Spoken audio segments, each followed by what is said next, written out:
this is the map of Washington State that outlines the 11 regions that Washington Tourism Alliance identified last year. Many of these had already been in existence for years, but maybe they got renamed or the regions got drawn a little bit wider. So for the case of who we're talking about today, of course, this is the Gorge region. And as you folks have been very good about, and as I acknowledged already, our partners on the other side of the river, there's a huge part of the map that's missing, and that's the Oregon side. And so just acknowledge that. But for Washington State, this is really important to us that we're working and have had tremendous support from the Oregon side. Okay, so that's just, here's what we're doing today, and giving you a chance to slurp down a bit more coffee before I force you to speak to everybody else. And then while you're speaking, I'm going to slurp down a bit more coffee because, you know, morning meetings can be a little challenging. It's really important, though, like I said, that people know who's here, who's at the table. Obviously, not everybody who's been working on these initiatives are able to show up to every meeting, but it's really important that we provide this space, even in this virtual world, to build those connections between each of you, because that's really where the magic happens. So I'm going to first turn myself to mute and turn it back to Mike, where he is going to facilitate calling on folks just to introduce yourself. Just say who you are. If you're here representing a company or an organization, say who that is. If you're a concerned citizen, you're extremely valuable and important to this discussion as well. And so don't feel like you have to be part of some organization. Okay, Mike. All right. I'll just go down the list here. First up is Angie Weiss.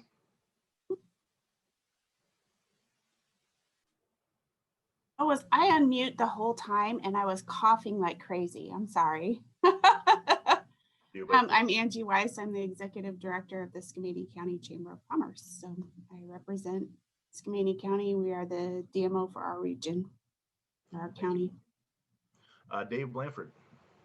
Good morning, everyone. Dave Blanford. I'm the Executive Director of the Washington Tourism Alliance. Really good to be with you today.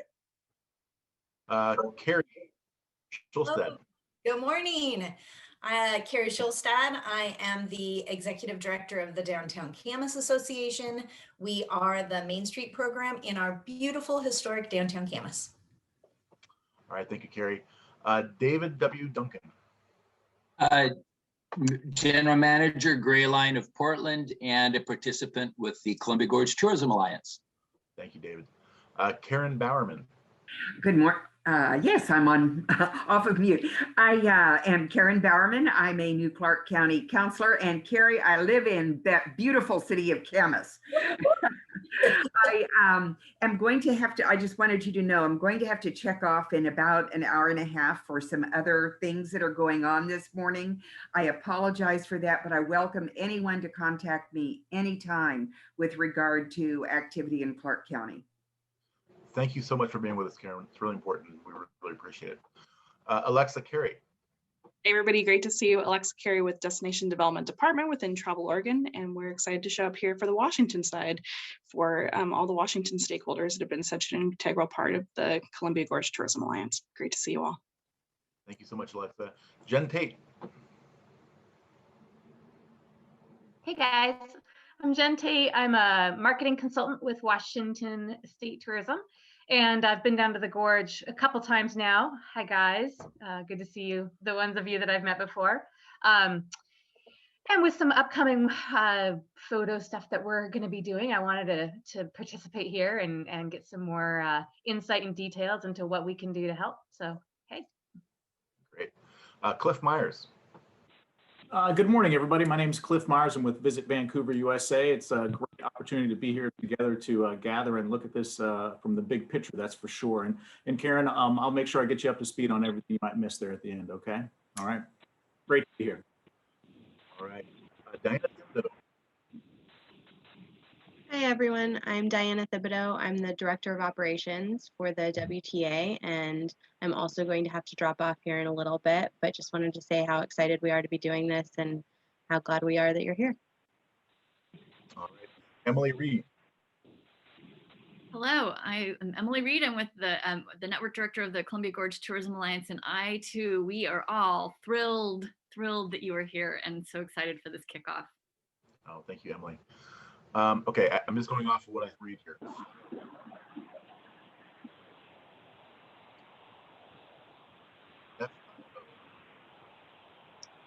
You froze, Mike. Oh no. You're back now, but we couldn't hear what you said. Okay, FIO. FIO.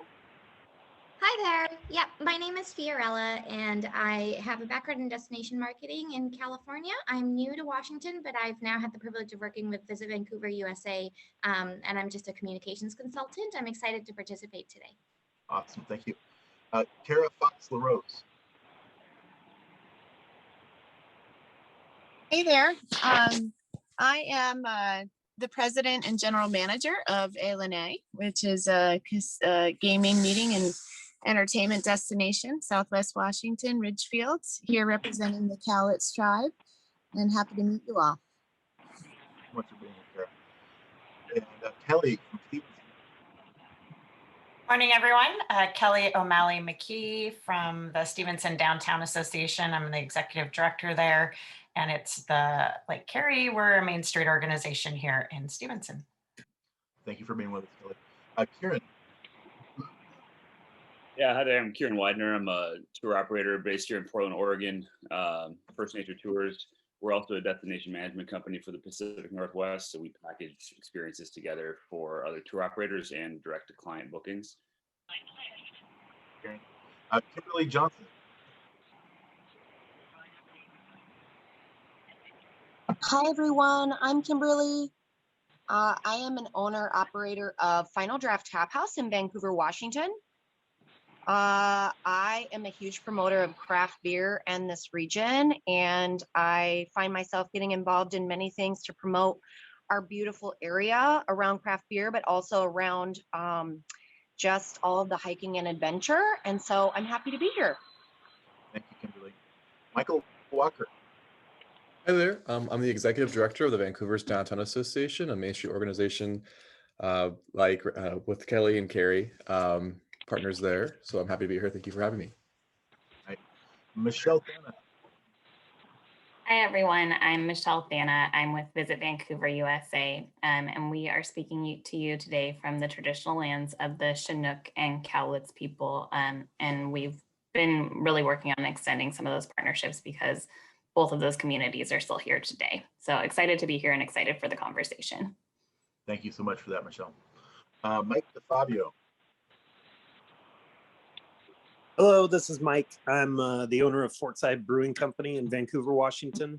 And we not only have our own little retail tap room in Vancouver, but we also sell our wholesale draft products and packaged products to other retailers in the hospitality and tourism industry throughout the Gorge. So thanks for having me here. Thanks, Mike. Renee Carroll. Oh, thanks. Hi, I'm Renee Carroll, and I am here representing the beautiful city of Washougal, and I'm a communications consultant that helps them with tourism initiatives. I'm on the board of the CGTA and also an owner-operator of Sweetwater SUP and kayak rentals at Lacamas Lake in Camas. All right, thank you, Renee. Ryan Hart. Morning, everyone. I'm Ryan Hart. I'm the Chief External Affairs Officer for the Port of Vancouver, USA, and I'm also the board chair for Visit Vancouver, USA. All right. Thank you for being Sadie Hayes. Hi, I am Sadie Hayes, and I am the Community Relations Specialist for the Port of Camas, Washougal. Thank you. Sean. Morning, everybody. I'm Sean Jansen. I'm the Executive Director for the Washington Timbers Football Club. I'm also a board member for the Harmony Sports Association, which operates the Harmony Sports Complex, which includes 8 baseball fields and 9 soccer fields located on the border of Vancouver and Camas. Thanks for having me. Thanks, Sean. Let's see. Tamara.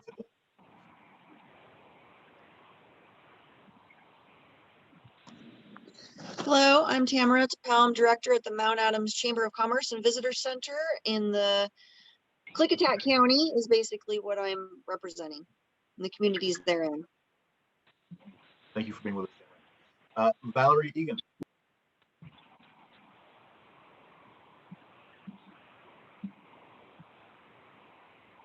Valerie? Right. We have to be on the phone. It's a 509-250-1162 number.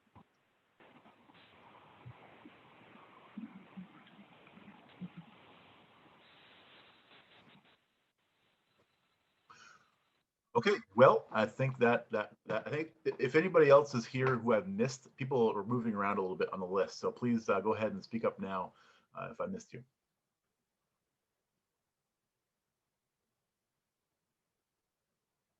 All right, thank you. All right, what a great list. And thanks everybody for making the time this morning. Again, I know there's a lot of folks who've been working on these initiatives that can't make every meeting, and but it's really important that you made the time today. So thank you so much. Let me just move on. So, okay, so the first part of this meeting again here is getting folks up to speed on just what's going on at the statewide level for the Washington Tourism Alliance. So I'd like to bring David Blanford back to speak a bit about the Washington Tourism Alliance, and then Mike's going to take over from him after that. So David, when you get a chance, jump in, and love to hear what you have to say. Thanks, Dan. Good morning again, everyone. And my dog is in the other room with the door closed. We had a bit of a debate yesterday about who gets to speak on Zoom calls. So I've got the mic for now. Hey, I just wanted to thank you again for joining us today. We really appreciate the partnership. We follow closely the great developments in the Gorge. There's a lot of good things coming up, I know, as we reopen throughout the pandemic, and we're excited to be working with you. I'll tell you a little bit about me and WTA, and I work with many of you, but not all. So I'll tell you that I'm an industry veteran here in Washington. I grew up in Washington State, worked in the Washington tourism industry for most of my career. A good chunk of that was at Visit Seattle, so a destination marketing organization. And there in that role, I did quite a bit of work with the state tourism office back when it existed. In fact, I remember running familiarization trips in the Gorge way back in the 1990s. And I recall then, to Dan's point, that there was a great partnership with Travel Oregon. So we were running familiarization trips on both sides. And so really eager to resume that and strike up that partnership again. I've been with the Washington Tourism Alliance since day one in various capacities. That goes back to 10 years. We're coming up on 10 years since the closure of the old state tourism office and the start of WTA as an advocacy organization to try and build back a statewide tourism marketing program. And so I was there in the early stages, eventually joined the board, eventually became a board co-chair, and then finally executive director. So I'm invested in this. I'm so excited to work to bring back tourism.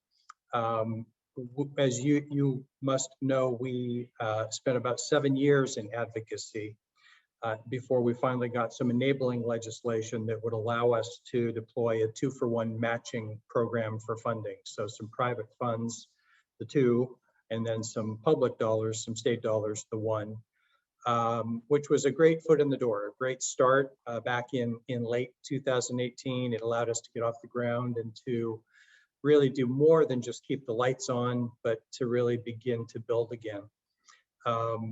We got several months down the road before the pandemic hit.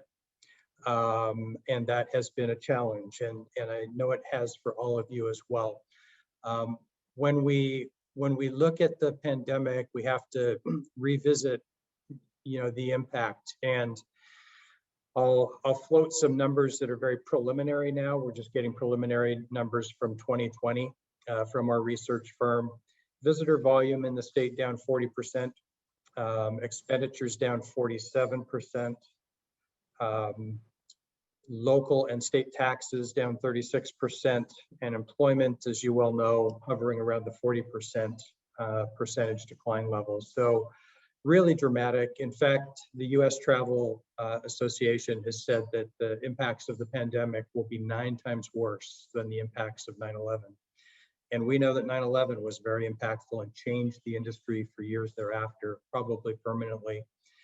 We also know that many industry experts are projecting that there will be a 3 to 5 year recovery period. And so what that tells us is that in addition to building back a statewide tourism marketing program, we have to make sure that we're focused on industry recovery. That's got to be a huge component of what we do.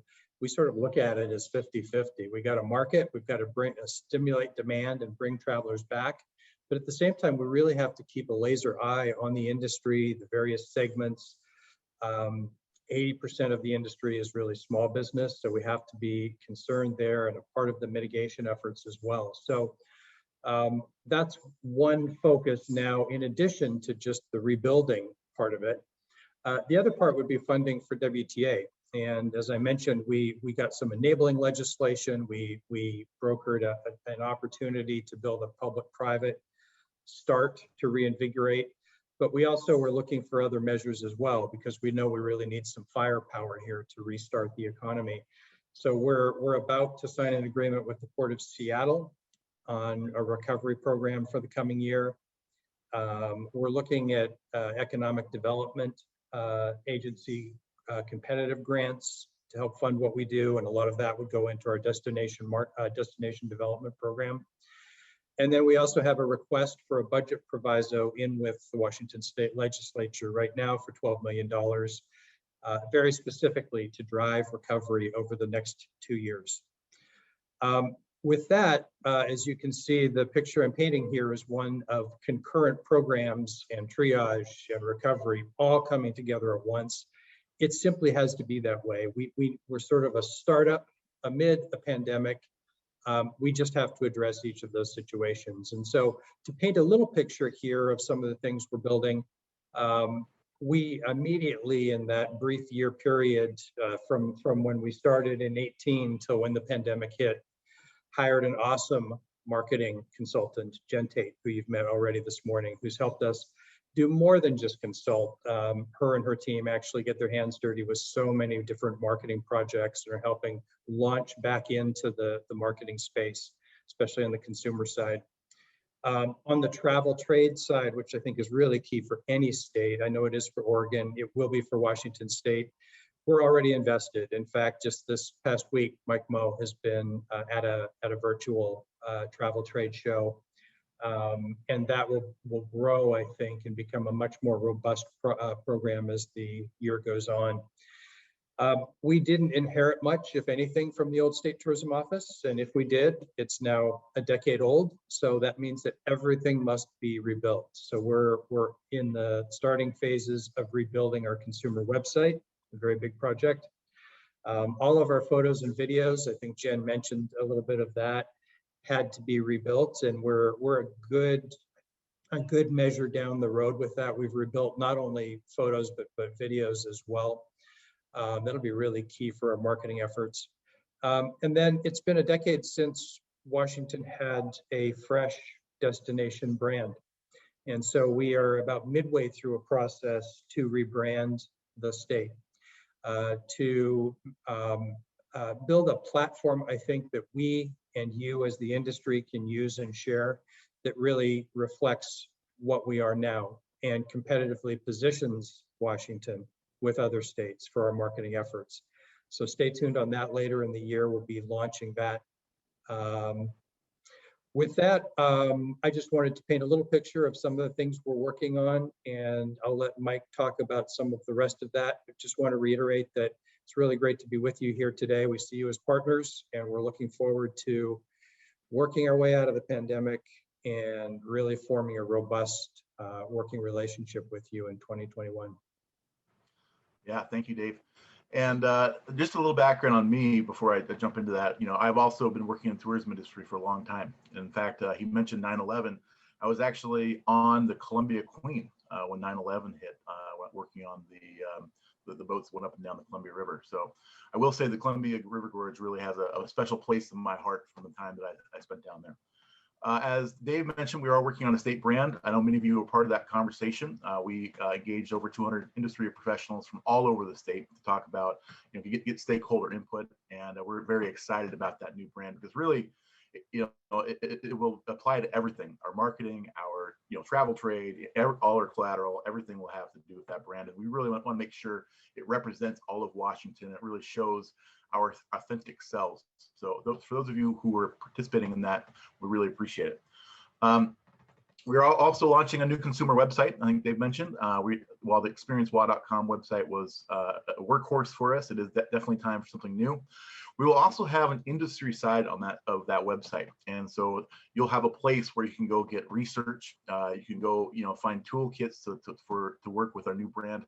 And we'll also have a lead sharing part of that as well. And so that is coming. I know Travel Oregon has an amazing industry website that I'm on all the time, and we will have that for Washington as well.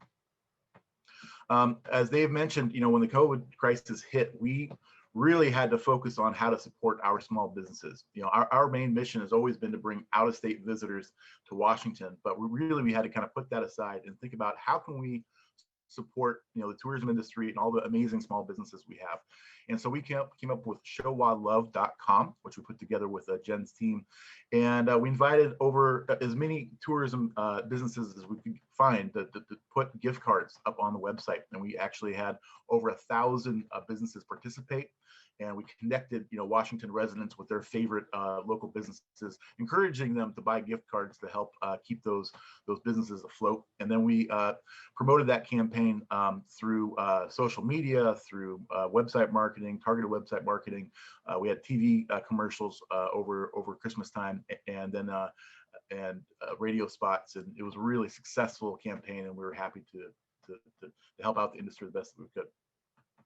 Right now, we're focusing on road trips. We really believe that the drive market is going to be very, very important as we come into the summertime.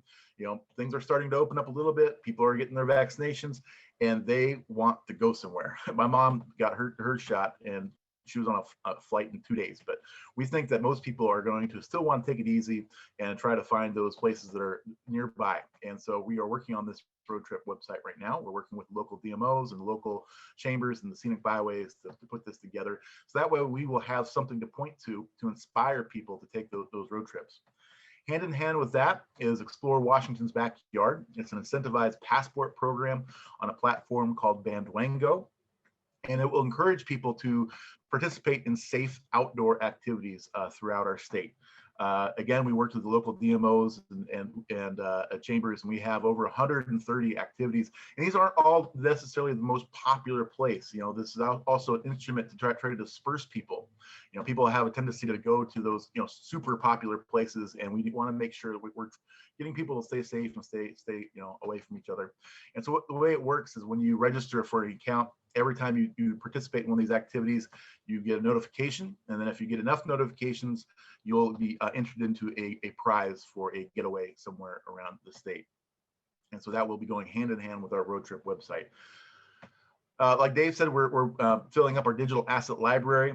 We've hired some amazing photographers, amazing videographers to go around the state. And we're actually coming to the Gorge in late April. That is our spring photo journey. And so we're going to be meeting with many of the leaders in your area to talk about, where can't we miss? We have a pretty good idea, but we want to make sure that we're representing your region well. And so we'll be working with you all on that.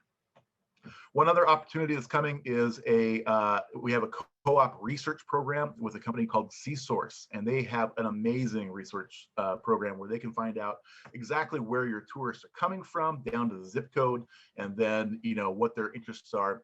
And so we've set up a program where we've negotiated a discount with this company, and then in some cases there's match funding from the WTA available. So if this is something that you're interested in for your area, please reach out to me, and I'm happy to help you set a program up for that. We'll also be putting together a targeted marketing program, because once you know who you want to target, you need to actually market to those people, and we'll be launching that co-op marketing program as well very soon. Dave mentioned travel trade. Like he said, I've been in Go West all week, representing Washington and making sure that tour operators and travel agents and receptives from all over the world know about our state and why they should come here. And, hey, there's something, Seattle's amazing, but there's also all these other things that are available, and the Gorge plays a big part of that.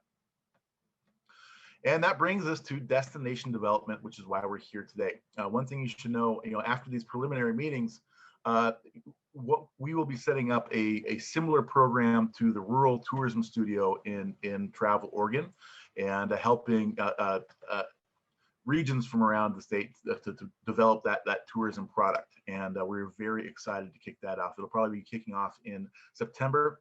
There's also going to be grant programs. Our first grant program is really going to be focused on industry recovery and helping regions get ready for that drive region traffic. And so that is also coming down the pike here in the next few months. And so we have a lot to do and a lot to look forward to. And we're very excited to be here today with you all finally. And I know that you all are too. And so without further ado, I'll send it back to Dan, and we'll get going here.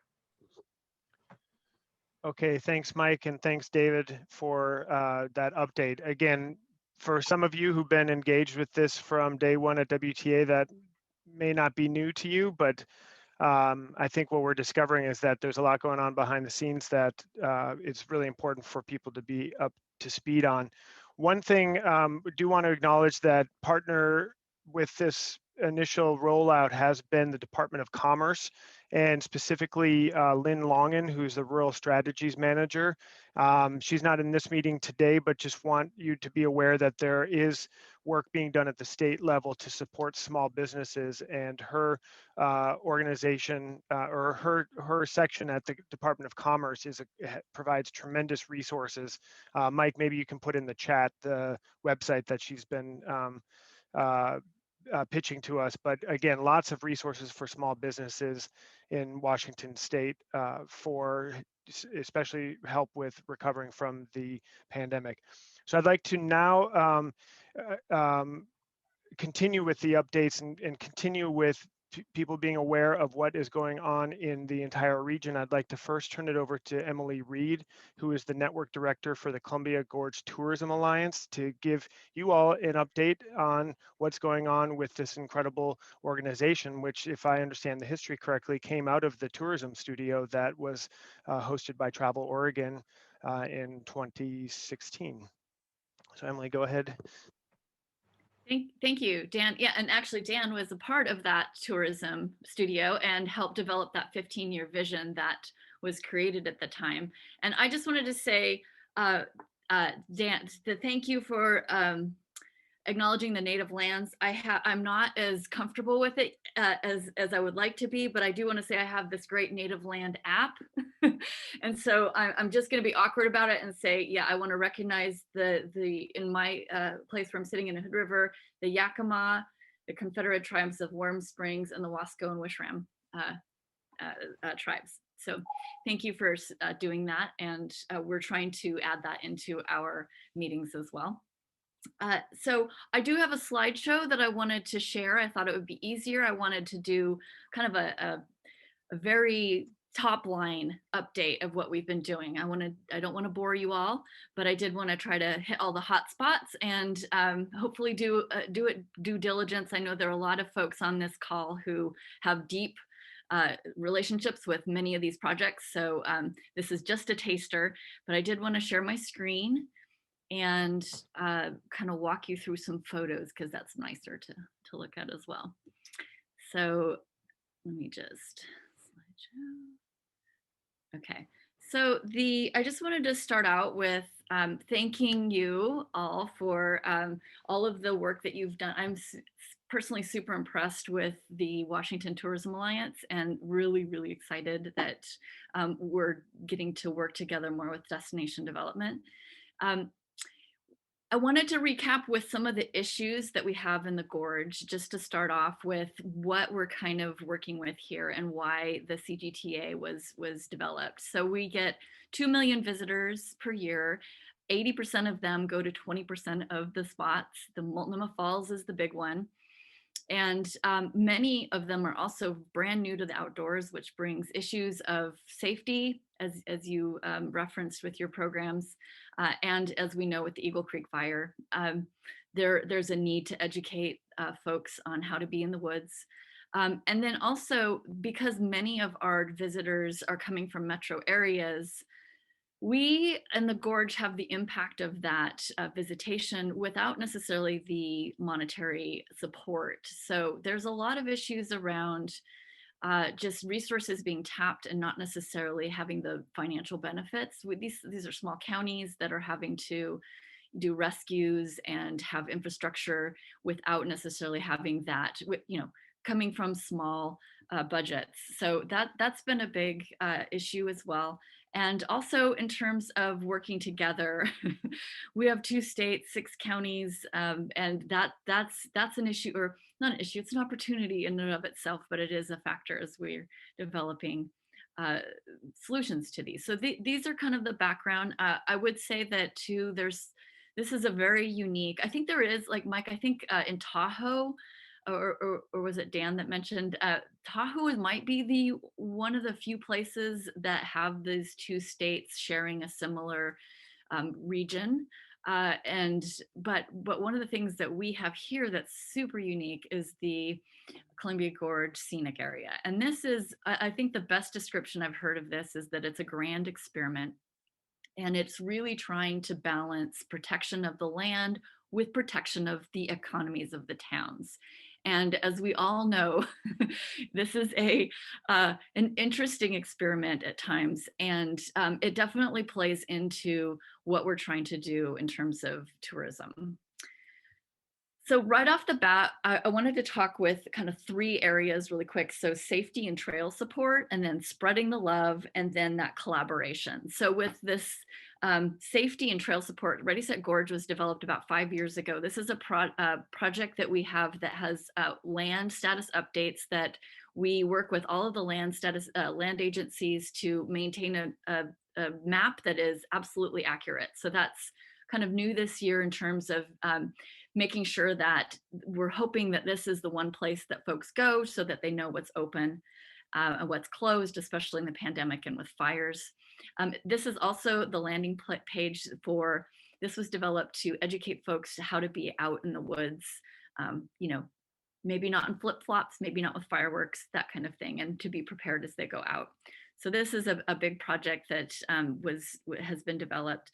The other thing is trail support. So how do we get resources into keeping the trails maintained?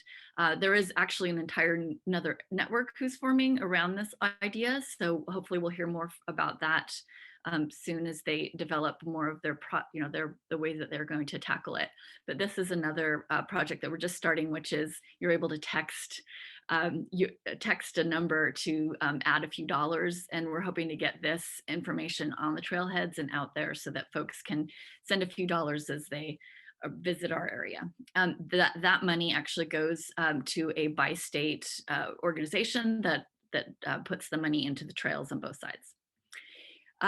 So that's safety and trail support. The next big section is spreading the love. And spreading the love is about congestion, parking, getting folks out of those 20% areas, but also about getting folks, luring them to other parts, north to Washington, east, further in, so that they are also spreading the economic love.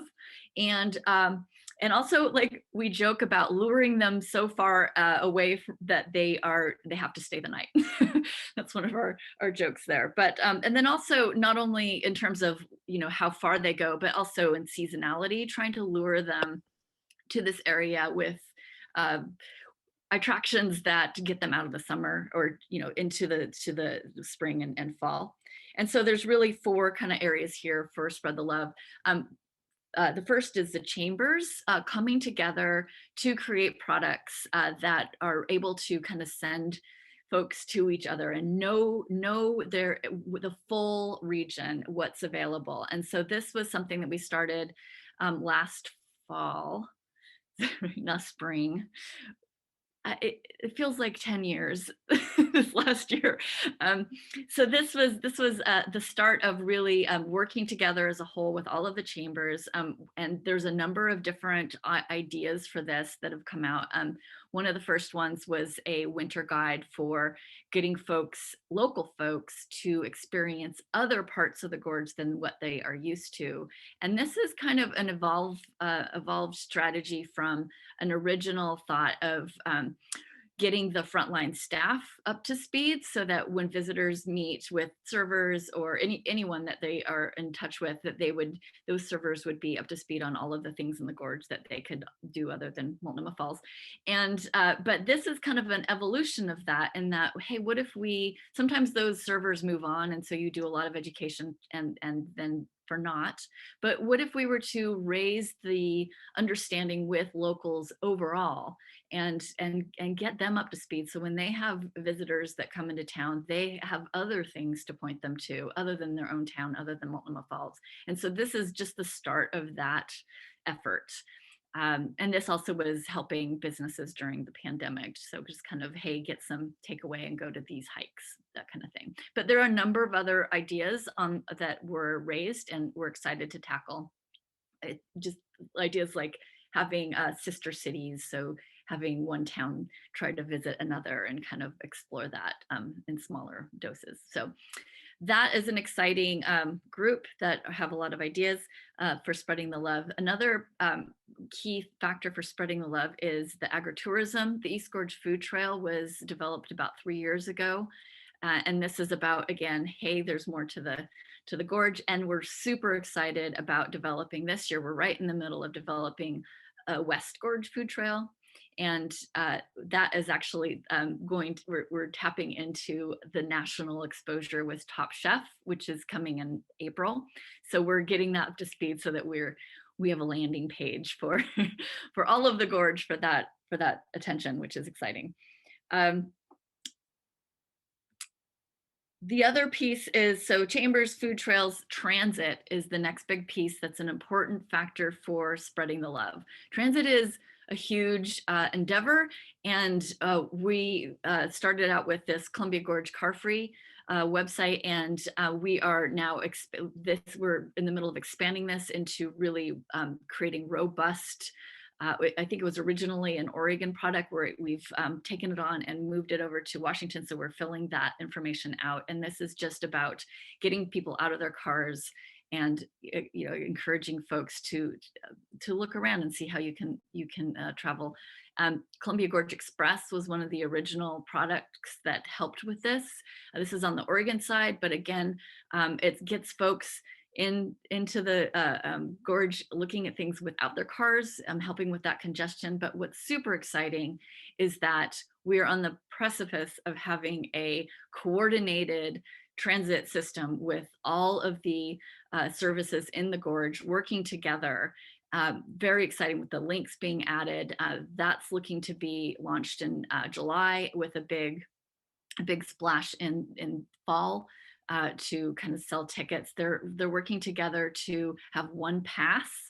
This is in planning, so this is loosely called the Gorge Pass. So you would be able to buy an annual pass that would get you from Vancouver, anywhere in the gorge, Portland, in and around. So this is super exciting, and there's a whole program that we're developing on this with special highlighted deals that you can get to lure people in for maybe a free glass of wine if you take the bus to this particular winery, that kind of thing. So we would love your help with developing those offers and those deals. So there's a lot more to this.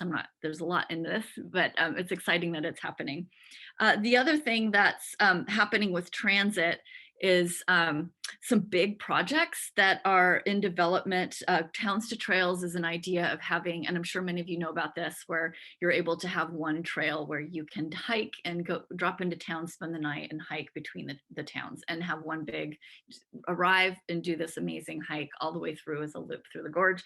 There's also the last I believe 10 miles, 5 miles of the bike trail on the Oregon side from Portland all the way to the Dalles. The Mitchell Point is the last piece that's just starting construction. Super exciting, and that will bring a lot of bikes into the area. The bridge replacements are another big project that are happening that will really make that loop accessible as well. And yeah, just some really big construction and planning around those kind of big projects that will genuinely transform the gorge in terms of folks coming in for hiking or biking and no cars and really just experiencing the gorgeousness of the gorge.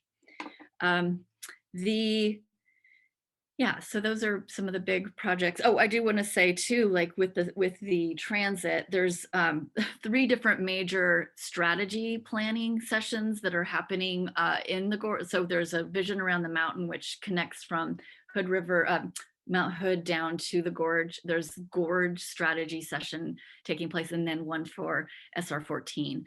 And they are also aware of each other and working together to coordinate those that infrastructure and the things that are needed. And especially on 14, there's a lot of traffic and congestion around key hiking spots. So just trying to find ways of, again, using transit to mitigate that and get folks to maybe even less popular places. Lewis and Clark is another great project that we are excited to, it's just part of culture that working together, again, part of spreading the love is creating these things that are interesting to folks. So world-class destinations that, again, there's more to the gorge than the Multnomah Falls. There's a lot of culture and really interesting experiences you can have. The Gorge Culture website is brand new. It's with a collaboration with the museums of the gorge as well as the art galleries. And this is just a first step for them coordinating together and creating experiences that, again, some of this is about collaboration in terms of not having events at the same time. And again, making it so that we're not in competition with each other and we're able to have this holistic experience for visitors.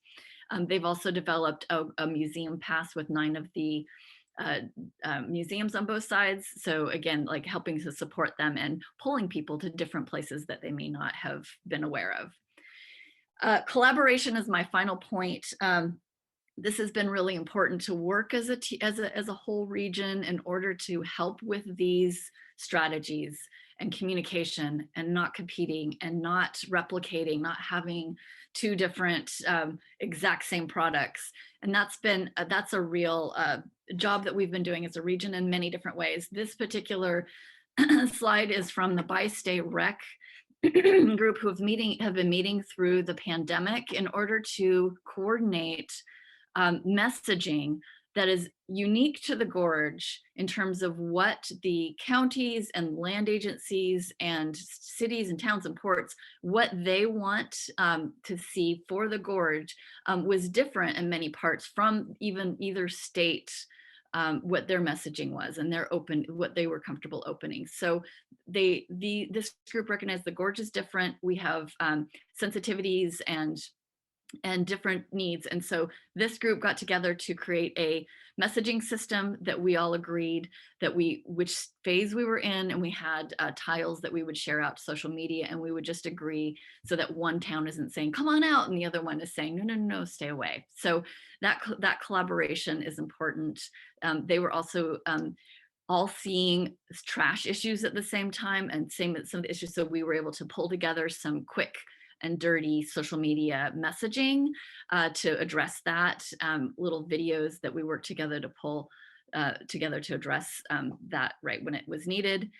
So this is the kind of thing that we're looking to do as well. This is another collaboration of Gorge Guides who are developing a Gorge guided website so that they can share, again, so that they can be coordinated about their safety around COVID, but also to be able to share with each other referrals. So this is a great thing for anyone who's doing guides in the gorge, for them to collaborate and be able to work as a group.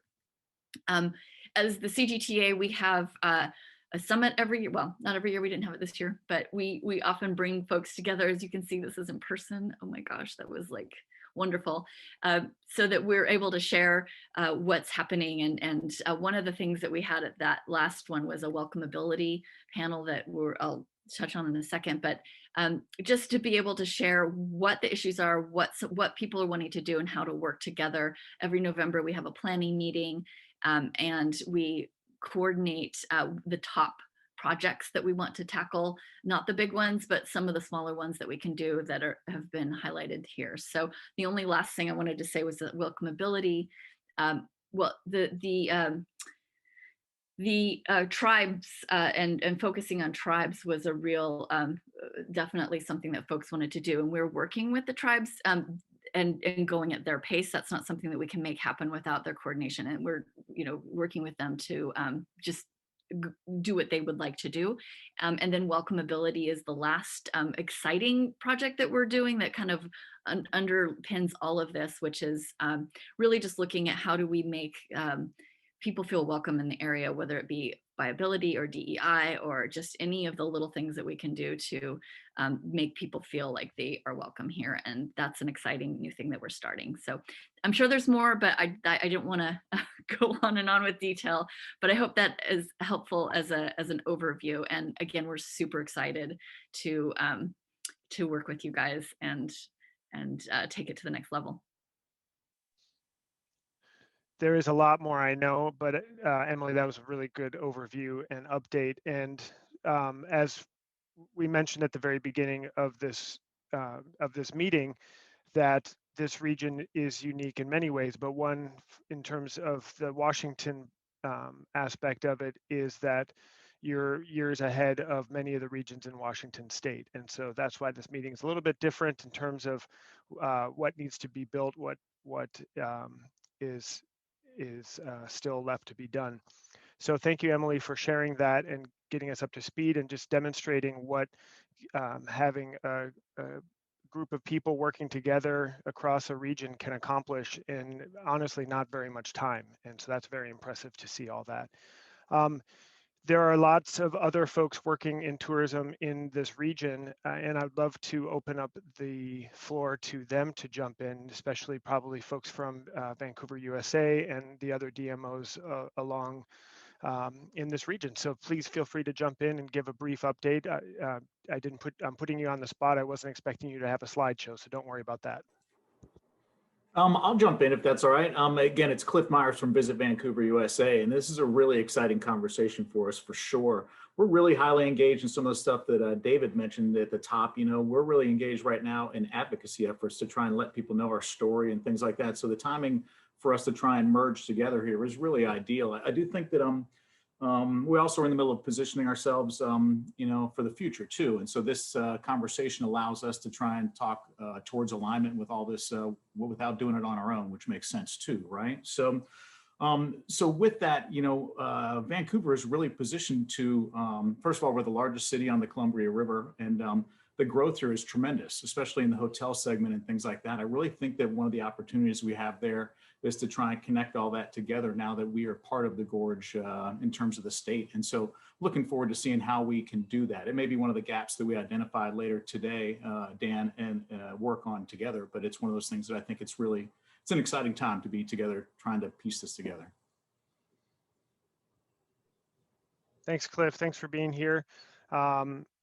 And again, I'd like to open up the floor to other of the DMOs in this region to jump in and just say a few words about what you're working on and or any commentary from what you've heard so far. If I could just add a little, I definitely agree with everything Cliff is saying. And in terms of new in Vancouver, there is a lot of hotel development. We also have a lot of new wine tasting rooms coming in on our waterfront in particular, which I think is a really great opportunity to kind of connect that larger regional wine story, because we have these great tasting rooms in an urban setting with great views on the river. And then as you go further east in the gorge, there's also lots of wineries.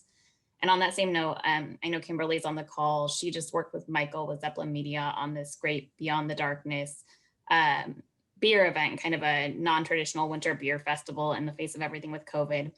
And because they are with the North Bank Brewers Alliance, there's already some extension into the further east side of the gorge there. And I think there's lots of great opportunities like that lots of great opportunities with food trails where we can do some of those connections. So I think exactly like Cliff's saying, there's a little bit of a gap there, but there's also lots of great opportunities to connect. I'll just say a little bit from Camas. It's felt like we're right in the middle. We're not in Vancouver and we're not in the Gorge totally. So to be able to know that we're all going to be working together from Vancouver all the way through, I'm just so excited. I can't even tell you, because it really feels like such an opportunity. And we have a lot to do in Little Camas. And I wouldn't want people to miss it, because we hear all the time when people come, they're like, what is this place? We had no idea. This is so amazing. And we just don't want people to miss it. And so if we could be part of the marketing for the whole region, and Camas can be part of that experience, and Washougal can be part of that experience, I just really think it will help the whole experience. So thank you so much for including us. Absolutely. And right after these updates, I'm going to do a little deep dive with Mike just to talk a bit more about that regional strategy and why WTA has chosen to draw those lines the way they did. But Carrie, you just kind of emphasized the importance of having the cohesion between the regions and making sure that people know how to work together. So thank you for sharing that. Anybody else want to jump in and just give an update on what you're working on? Yeah, with the Port of Camas Washougal right now, we have a waterfront development that we are starting that will be breaking ground in 2022.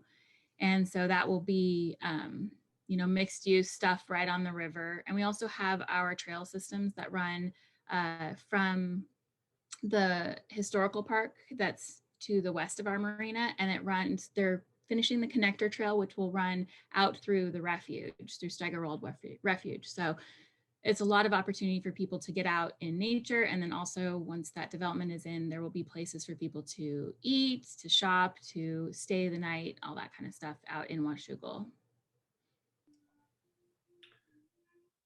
I'll jump in. Thank you, Sadie. Since we're on ports at the Port of Vancouver, we also have a waterfront development project that we're working on. We've got a hotel that's going vertical right now. Future plans call for a public marketplace, very similar type of development to what we're seeing out at Camas Washougal.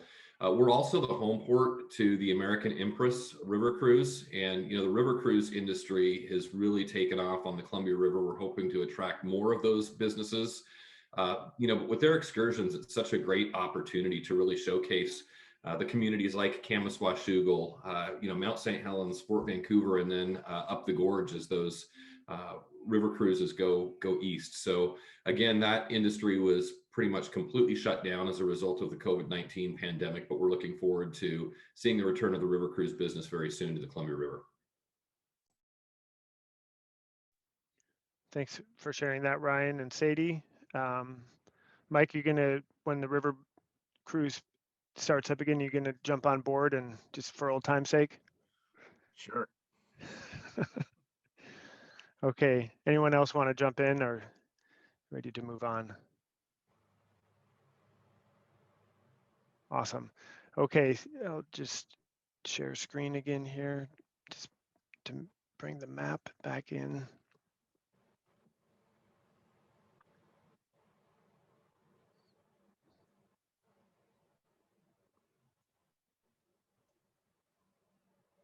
Okay, Mike, does it look all right? Looks great. Okay, great. So again, back into this regional picture here, I think just to make sure we set the stage. What I wanted to do at this point, again, the focus of this meeting is different than the other regions that haven't had a lot of this groundwork that many of you folks have participated in, and we just heard about a lot of the results of that groundwork. So what I wanted to do was do a bit more of a deeper dive just to make sure that this connection between the work that you've been doing and the work that the Washington Tourism Alliance is and will be doing, and also just make sure that you have an opportunity to provide input as to what that work should be. This is a two-way street. It's a learning process for sure for Washington Tourism Alliance. So first of all, I just wanted to ask Mike a few questions, and then there'll be a small breakout group where you all can have a discussion to go deeper into this. So first of all, Mike, I'm curious, other than me lobbying you for the last 10 years, why has Washington Tourism Alliance focused so heavily on destination development so early on? As David brought up, there's just so much to do all at once. We've got also the pandemic. Tell me a bit about your philosophy or your reasoning between investing in this type of work so early. Well, it's all about economic development. In our enabling legislation, it calls out specifically that we need to be working with and for rural communities. So the destination development program is all about that. And it's really about, bringing people together within the region, creating that identity that you have here in the Gorge. And, I remember going to one of the Columbia Gorge Tourism Alliance presented at one of the summits, and I had a map up there of where people were representing the WTA, and it split the Gorge. And boy, you guys let me know. And so we went through a big kind of a redo of our map, and hopefully this is more representation of Gorge. So so really this is about rural tourism development. And then once we're able to start developing some of these programs, I know you guys are working on a food trail. That's about, looking at other places that have food trails and then packaging these things in a greater story of Washington State. And so this is just the first step, but we're very excited about it. Well, dive a bit deeper into that in terms of strategy around the state. So talk a bit about how working at the statewide level will support each of these regions. Right. Well,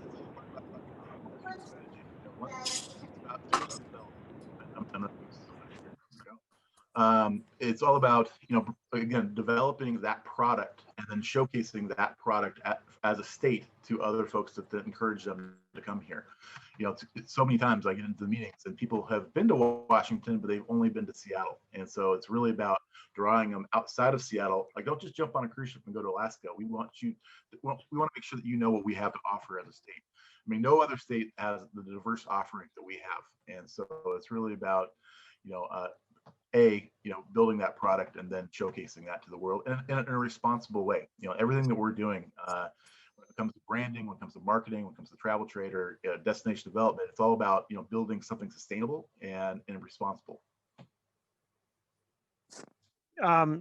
David alluded to this earlier, but talk a bit about how Washington Tourism Alliance was basically just a few months in, and then the COVID pandemic hit. How has that impacted your strategy, and how has it not impacted it, and how has it given you new insight as to what maybe the industry needed before COVID, and it just got illuminated better because of the way that COVID has impacted our industry so disproportionately? Well, it's completely changed our strategy. Like I said before, we were mostly engaged in trying to bring out-of-state visitors, trying to bring international visitors to Washington State. What, Piper? Sorry, Kristen, I'm gonna have to mute you there. And so that completely changed it. And so we immediately started thinking about what we can do to help, small businesses throughout our state. And a lot of things kind of started and stopped. We had that Explore Washington's Backyard was supposed to launch last summer, and we had it all ready to go, and we were about to launch it. And then the rules changed, and we thought, okay, well, we don't want to be promoting irresponsible behavior. If the governor says stay home, stay safe, that's the message that we also, want to make sure that we're conveying. And the interesting thing is that this crisis has really showcased, the importance of tourism on our economic development. Something like 40% of the people who lost jobs throughout Washington State are in our industry. And, before, sometimes it was hard to get legislators and other people to understand why we need tourism and why we need to promote tourism. And I think this has really kind of shown through why it's so important, and that it really affects everybody, not just the frontline workers. I mean, the entire industry, the entire economic development of our state really is tied to tourism. That's great. And so last question, then we'll break into small groups. But I just want to acknowledge again, Emily brought up that I was at that first Gorge Summit back in the day, and did work with Travel Oregon on some of the destination development work. And so I learned tremendously from having that great opportunity. And so I just want to give an opportunity for Mike to jump in and say, how has your strategy and vision changed being able to observe in our own home state on the Gorge destination development at work, and how does that impacting what you've learned from the Gorge region, and how is that impacting how you hope to take some of this work statewide? Well, I mean, the Gorge, especially, what's happened with, Travel Oregon, and I know Kristen's on the line now, and she's a huge part of that. It's just a success story. I mean, boy, it's a case study of what can happen when people come together and all pull in the same direction. And, this is our third regional meeting out of 11, like I mentioned before. And, we were in one region, I'm not going to say which one, but our last meeting where people didn't know each other, and so yet they're in a very similar, they're doing similar work just a county over, but they're all doing it in silos. And it was amazing. Like, we had somebody there who runs bike tours who's like, oh gosh, I'd really love to, run bike tours through a winery or a cidery or an apple orchard. And then somebody was there like, oh, I'm a cidery, I have an apple orchard, I'd love to have that happen. And so just that one connection just showed me that this really can work. And a lot of this work hasn't been done because we haven't had a state tourism presence. And so that's really what excites me. And looking at what Emily presented earlier, it's just like, oh my gosh, this is what we need, kind of throughout the state. And so like Dan said, we're not here to tell anybody what to do. We just want to help facilitate these efforts, and then try to support them and fill in the gaps wherever we can.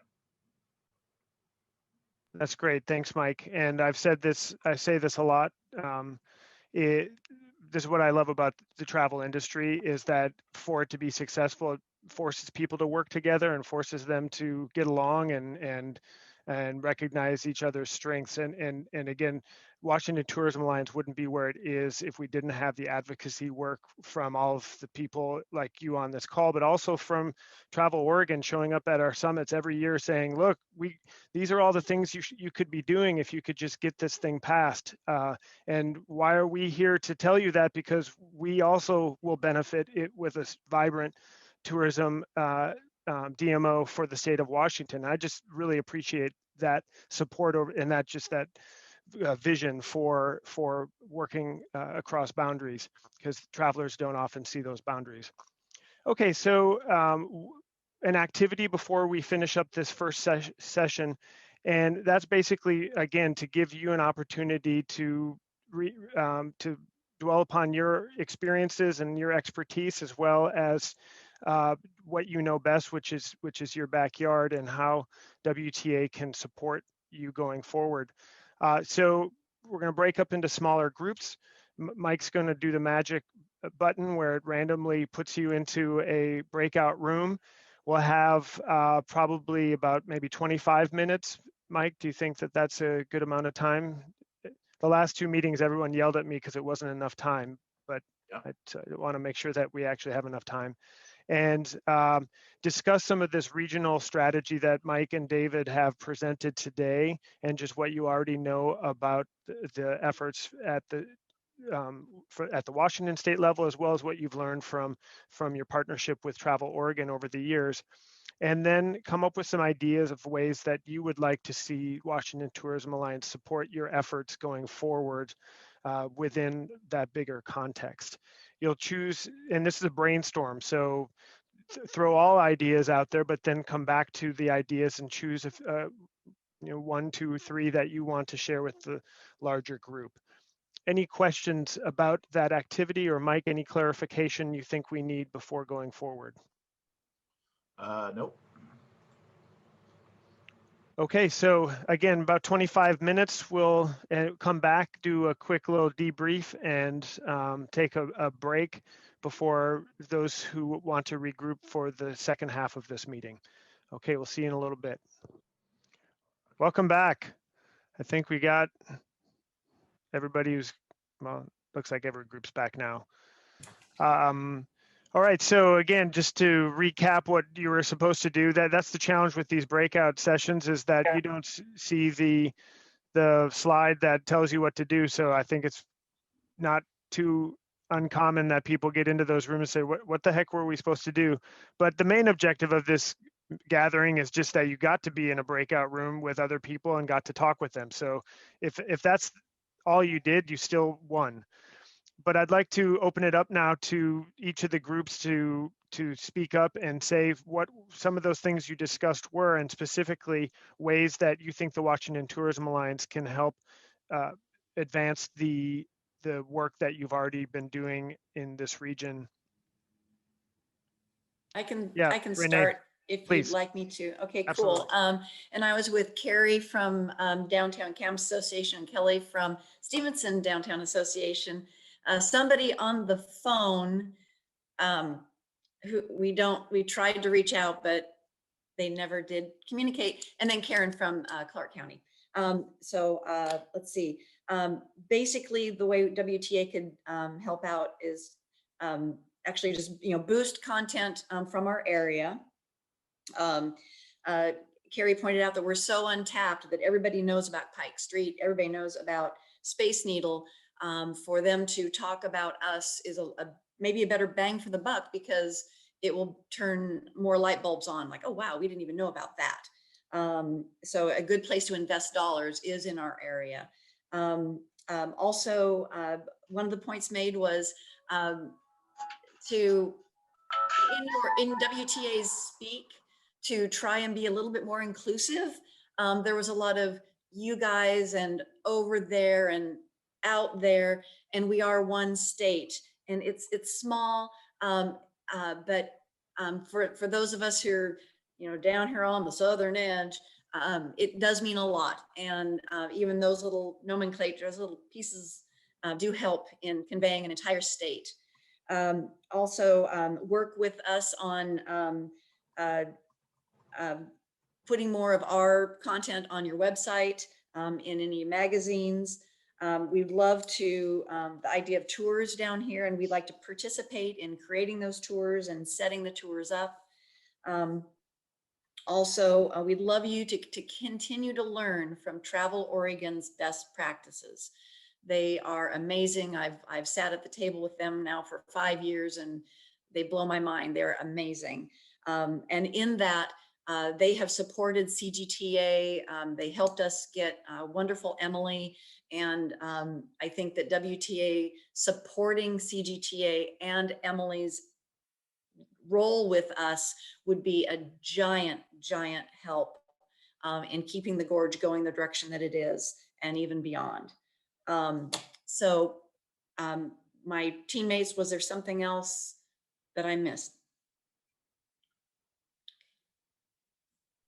Excellent. And one thing that's great about doing the small group and then bringing people back together is I'm curious how much overlap there was. So if your group said, we had the exact same thing, that's still significant and important. And if you didn't have the exact same thing, then even better, because then that's the whole point of bringing more people to the table. So don't be afraid to just acknowledge if you also said some of the same things in your small group. But Renee, that was wonderful. Thank you. And thank you for just also some of that language components as well. It's really key. Even, I mean, I'm not here to lecture about that, but sometimes even saying things like you guys, people would prefer you say folks or other things like that. And if anybody observes language I could do better, you can always send me a private message and make suggestions. It would be professionally very important for me as well. What other group would like to jump in and share? Yes, Tamara. Hello. I was with group 4, and my group was Angie from the Scenic County Chamber, Stan with the U.S. Forest Service, Dave with the Gray Line, and Fio, and I'm not exactly sure which entity Fio's with. And then our ideas were really the ones, we got some really good conversation out of our group. One of the things that I think we'd like to point out is that we would really like to make sure that there's recognition about our visitors needing to be responsible, and the focus on sustainable tourism by all of the processes and projects that WTA moves forward with. we really like, that's a really important piece to us. And the recognition and actions of educating the visitors on how to recreate and how to, you know, integrate with our communities. We also think there's, you know, perhaps something to be thought about on just re-engaging with the Keep Washington Green campaign that used to exist.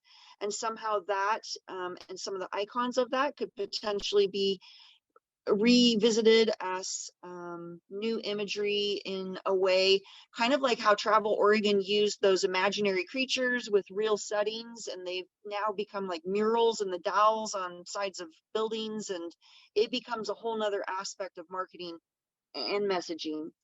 We also would love to see some support in somehow providing us with something similar to what the Oregon Governor's Conference on Tourism package looks like. There's a lot there that happens with workshops and networking opportunities, vendor expo, there's food and beverage and tastings and regional focus. And we think that something like that, perhaps that there could be a template where there's some layers of that that would be applicable to the whole state, but then you would fine tune aspects of it to our specific region that is being, you know, dealt with that, their own maybe smaller version of the conference. Maybe it's everybody together in the whole state, and then we have breakouts that's actually by our region. Something like that. We think that would be very powerful. And if, you know, WTA can position themselves kind of like Travel Oregon to have sort of those project grants available that will help move things forward, we think that that's going to be very helpful. Obviously, we know you've mentioned grants and that you're already thinking that, but we just want to emphasize that those will be helpful. And then thirdly, really the website resources. We felt that the website already is a helpful tool, but we really kind of perked up when you talked about that industry or the backside for us. If there's a way that we can be provided metrics, that's always somewhat a challenge, but a need in a lot of our fundraising or just, you know, whatever it might be, having the metrics to prove things out is important. Yeah, having things like the Explore Your Backyard promotion, that was really helpful for us to offer to our businesses. And so as a pass down, those programs, we really appreciated having things like that. And so continuing to kind of be creative and thinking about what's right and what's seasonal to help us continue to liaison down. And then just really appreciating the competencies and the organization of the Travel Oregon team. But we also want to recognize David Duncan was involved in the mid-'80s with the Washington tourism efforts. And he's speaking to us about how seriously robust, like a conference of 2,000 people up in Seattle, and that there was a template at a time that really Travel Oregon looked at to get to where they are, was based on what we had in Washington State. So, you know, we lost a lot, yes, but we're also regrouping and gaining ground quickly. So thank you to our team with the Washington Tourism Alliance and all the work that you guys are doing, and thank you for being here. Really great ideas and feedback, and I know I'll speak for you, Mike. It's nice to hear things that are in the works that you're saying you would like, because that is even better when something's already, like the grant program and some other things that are in the tourism conference and things like that I know that are in the pipeline. It's got to feel good for Mike to hear that those are things that you also support, but also the new ideas as well. That's really, really key and really important for growing this movement. All right, who would like to go next? How about someone from the group I was in? Sure, I'll jump in. We had a good discussion. I actually had to step away for part of our discussion, so I missed some of the conversation. But really, one of the points that I brought up was very similar to the point that Renee brought up, and that's that we sometimes feel a little forgotten down here. Things do seem to be a little Seattle-centric, and I know that was addressed earlier. And appreciated the comment about not just wanting to, have people fly into Seattle and get them on a cruise to Alaska, but really share, the rest of the state. And I brought up an example. I remember in Washington's centennial anniversary, there was a big book and I think a video that went along with it. It was, over Washington, and the Columbia River Gorge area in Vancouver were completely ignored. Yet, this was the birthplace and the epicenter of the Oregon Trail and where Washington State started. But we see that, time and time again, whether it's, that or Wings Over Washington in Seattle, which is a great ride, and I would highly recommend it, by the way. I think, having WTA recognize the historical significance and, the geographical, and geological unique beauty that this area has down here, I think is extremely important. We talked about the Lewis and Clark travel project, the biking loops and how important those assets and opportunities, should factor into a broader statewide, tourism promotion. So I don't know, Emily or others that were part of the conversation, if you have anything to add, but again, I think the opportunities that we have down here are tremendous, and really appreciative of the opportunity we have to have this conversation today, and for WTA to recognize the significance of this area and what we have to offer.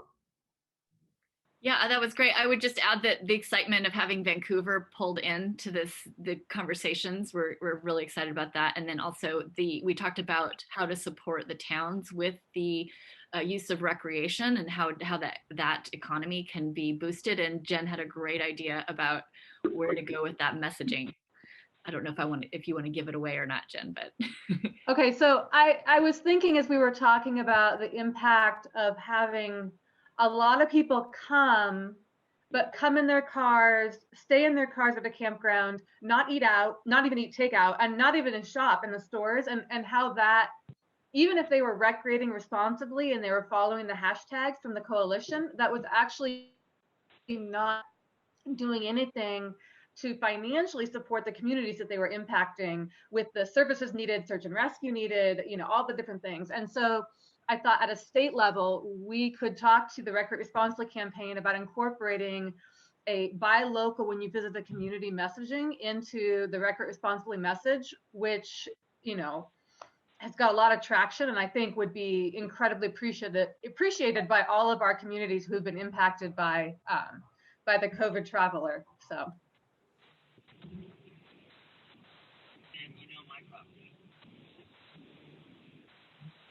Very good. Okay, thank you for sharing all that. It was my team, so I got to be a part of that inspiring conversation. Who else would like to share what they learned? Michelle? Sure. So I was in a group with Kimberly Johnson, Mike DeFabio, and Sadie with the Port of Kamis-Washougal. And we talked about some things other folks have touched on. Renee talked about helping us promote our existing resources and distribute those. And that was something our group talked about as well. We talked about Mike and the North Bay Brewers Alliance have developed this map that goes kind of throughout the Gorge region. And that would be great to have WTA help promote. And I think there's lots of other resources like that already exist, and just shining a light on those would be really helpful.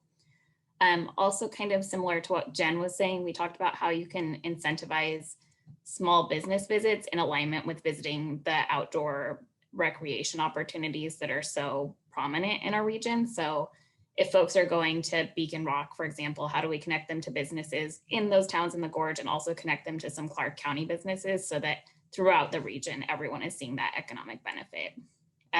Kimberly also had a great idea about kind of thinking about SR 14 as an alternate scenic byway and maybe even having 14 stops on 14. So that's something we think could be fun, and just thinking about how do we talk about the alternate sort of Washington route, or even connecting if folks are going out the Gorge in Oregon, coming back in Washington, and just connecting some of that.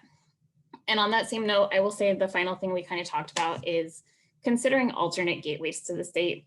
We all recognize Seattle is a really important gateway, especially for fly-in visitors and international visitors, but all the time, and especially right now as road trips and driving are more important for us, Portland is always going to be a really important gateway, both for Oregonians and also for folks flying into PDX. And I think some other parts of the state like Spokane are probably in a similar boat where it would be great to see visitors that are coming from Seattle and going throughout the state, but we also are kind of our own alternate gateway.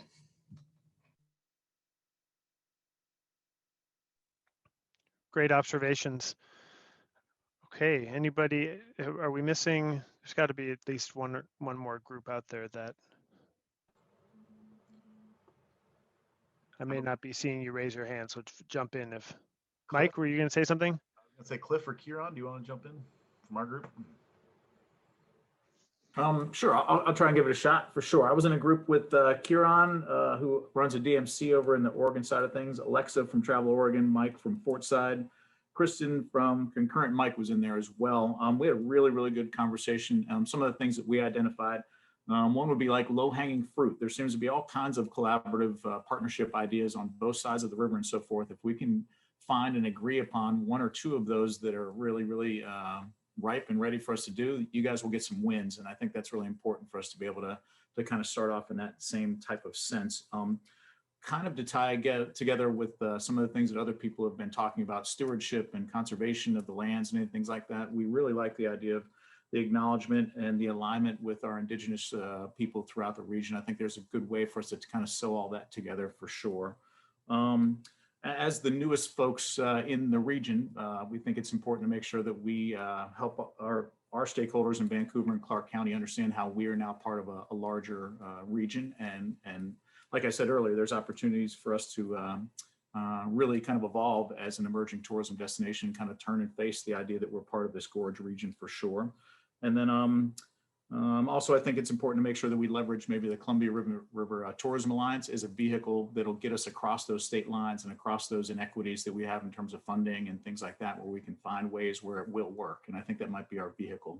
And then I guess the last part would be to help align product development opportunities as they go, because it seems like, you know, we talked about marketing silos, but there also are product development silos. So any ways that we can help tie those together throughout the region, we think that's an important thing as well. And I think that's a version of what we spoke about. What do you think, Mike? I think that was great. All right. And Tamara, just so you know, I saw what you put in the chat. I'm definitely recording that. So thank you for adding to the chat there. All right. Where are we at? Anybody else? We're almost at the end of this timing, but this conversation is so important. We could go over a minute or two if there's still more to be said. Okay, interestingly enough, I would say that it sounds like there was a lot of diversity discussed, not a whole lot of, we had the exact same thing. And so that says that there's tremendous creativity in this group and lots of ideas, and Mike's got his work cut out for him. I think interestingly, a lot of what was discussed was some of that marketing component. And I think that is great. And I also think in order to have something to market, you need to have some of the product development that Cliff, you're just talking about.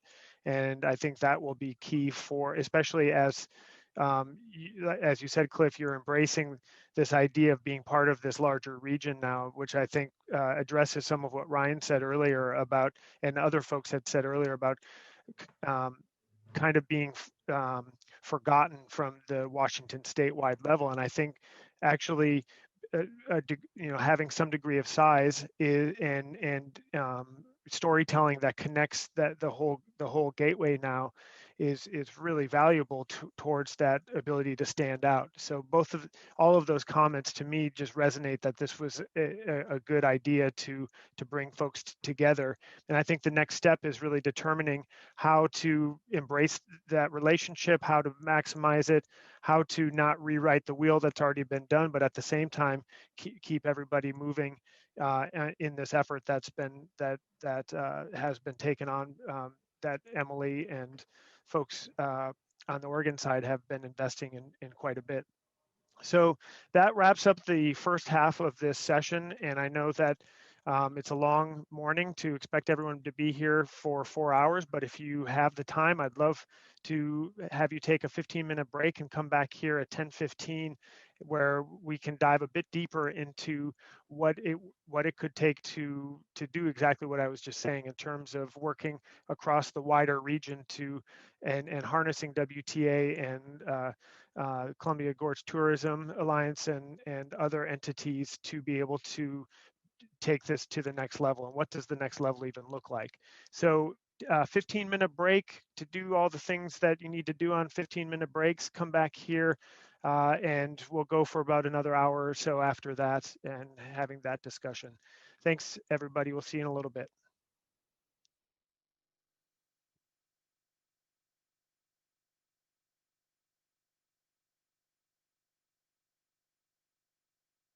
I think we're ready to go. Okay, very good. So, so the second half of this meeting is to basically dive a bit deeper into what has already been done and also talk a bit more about how to go forward, especially as we kind of highlighted at the very end, just the fact that the region, as the circle is drawn by the Washington Tourism Alliance, is now further west as it was in previous tourism development work. And so that I think thematically and storytelling wise is great for the region to do that, but it does leave a little bit of a, we don't want to rewrite the wheel since a lot of work has already been done, but we also want to make sure that those folks who weren't necessarily a part of those original conversations and workshops and the whole tourism studio process aren't shut out from participating and moving forward. And so I think that's kind of the unique situation we're in. And what I'd like to do for is basically cover some of that ground and a bit of how to move forward. So I think one thing is to have the conversation just about is to take a step back and to talk a bit about what is the motivation for destination development and what is possible. And I think some of the points that were highlighted in the last session were definitely focusing on the aspects of a statewide DMO that is involved in marketing the state. But as when I interviewed Mike and asked, well, why are you focusing on destination development early on? And his answers present just the point that you need to have experiences to market in the first place. You need to make sure that the community is engaged and bought into what's going on. Otherwise, you're going to market something and it's not going to be delivered. Part of the process is acknowledging who needs to be involved in that conversation. And so one of my colleagues, Shannon Stoll from the Adventure Travel Trade Association in a workshop that I was facilitating, brought up his vision of what a successful destination and who needs to be at the table. And I think it's interesting to look at meetings like this and see who's here and who's not here.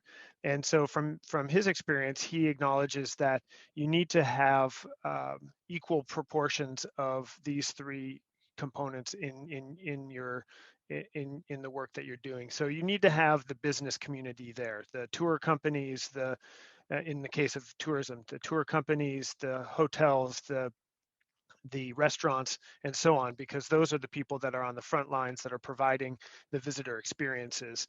You need to have the governments engaged. So it was great to have an elected official earlier on.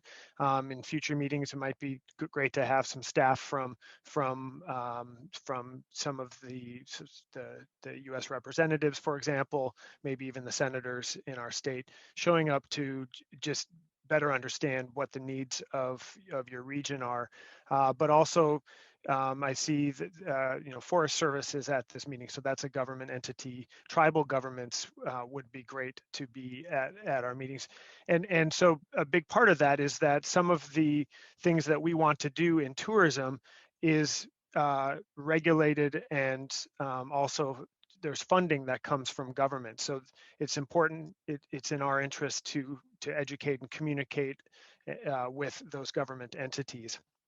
And then there's the nonprofit world. And so Washington Tourism Alliance is a 501c6 nonprofit. Travel Oregon is a hybrid, nonprofit, quasi-governmental. But I would lump it into the nonprofit realm.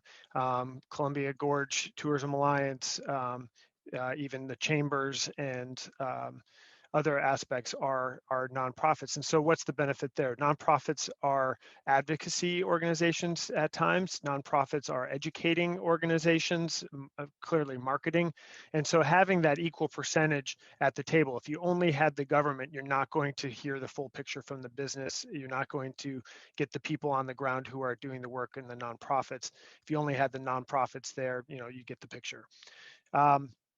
So another way to think about developing a destination is looking at this circular pattern that I've outlined here. So starting with who are you? Well, that's what Washington Tourism Alliance did by drawing a circle and then having meetings like this where people get to speak up and say, here's who we are and here's what defines this region.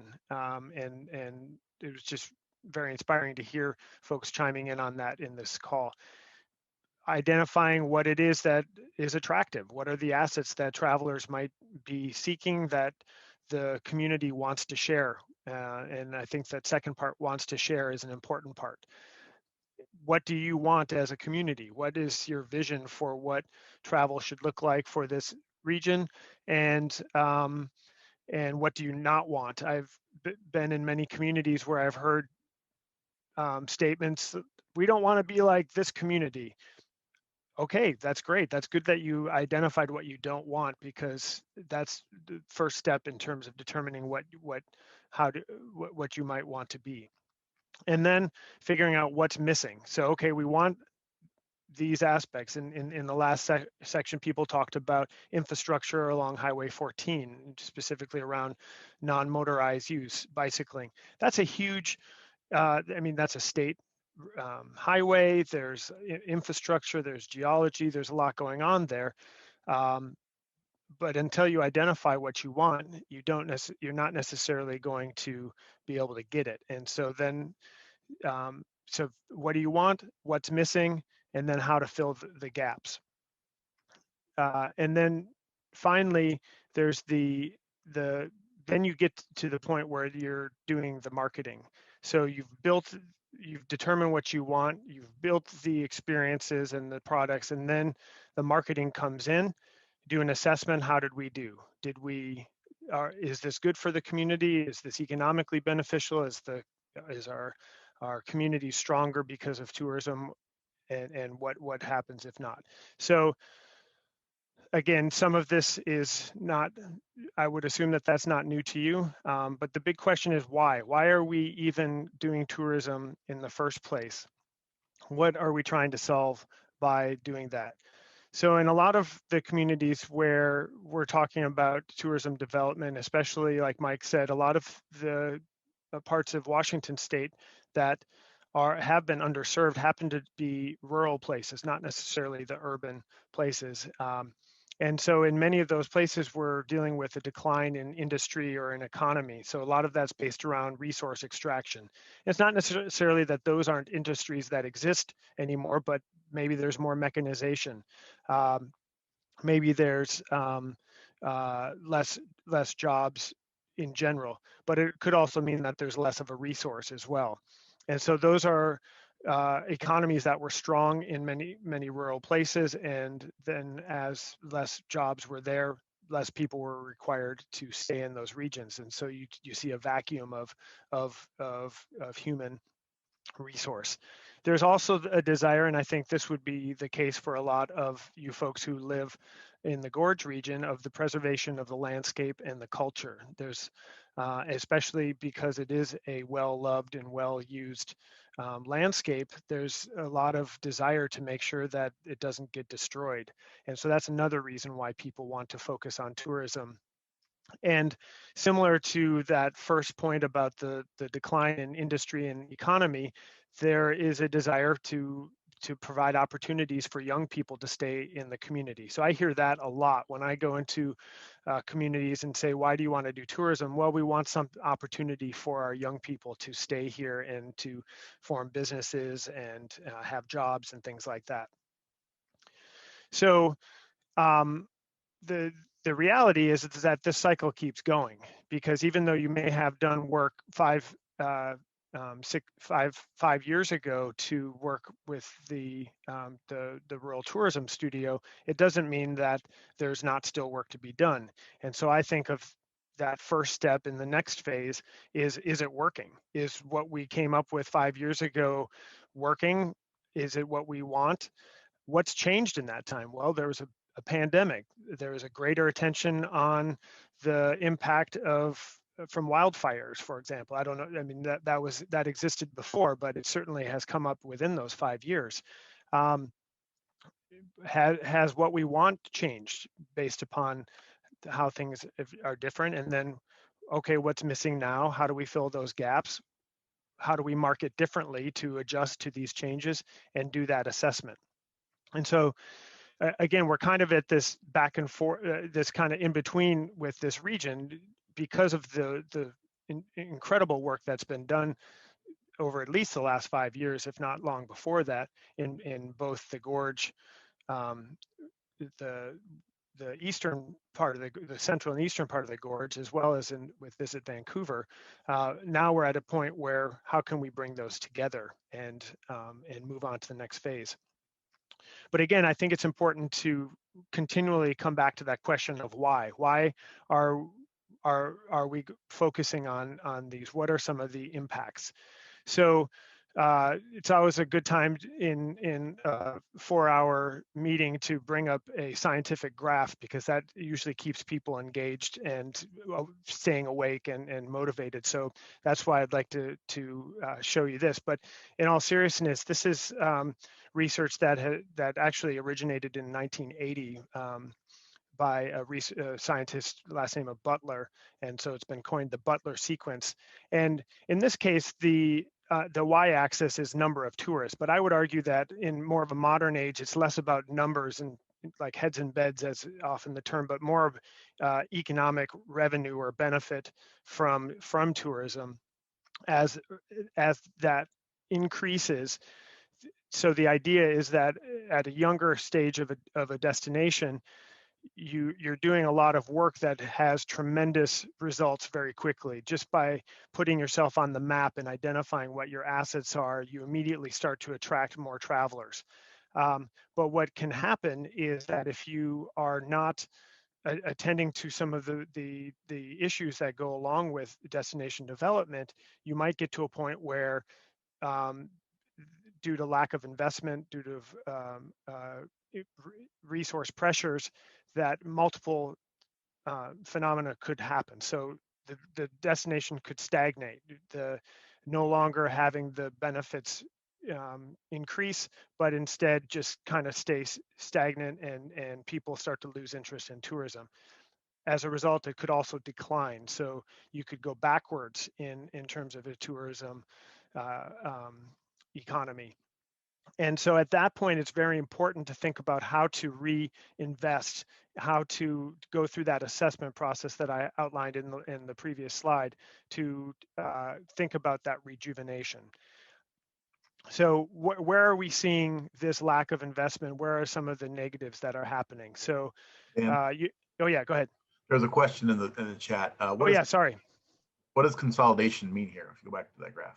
Yeah, so in this case, consolidation is both a positive, potentially positive, or a negative component. So consolidation could be just alignment in terms of what are we offering, what's our story, what's our messaging, but it also has to do with consolidation of the industry, which is an issue that has proven detrimental in a lot of places. So you highlighted, and David and other folks highlighted, just the importance of small business for tourism, and especially in terms of storytelling and in terms of local benefits.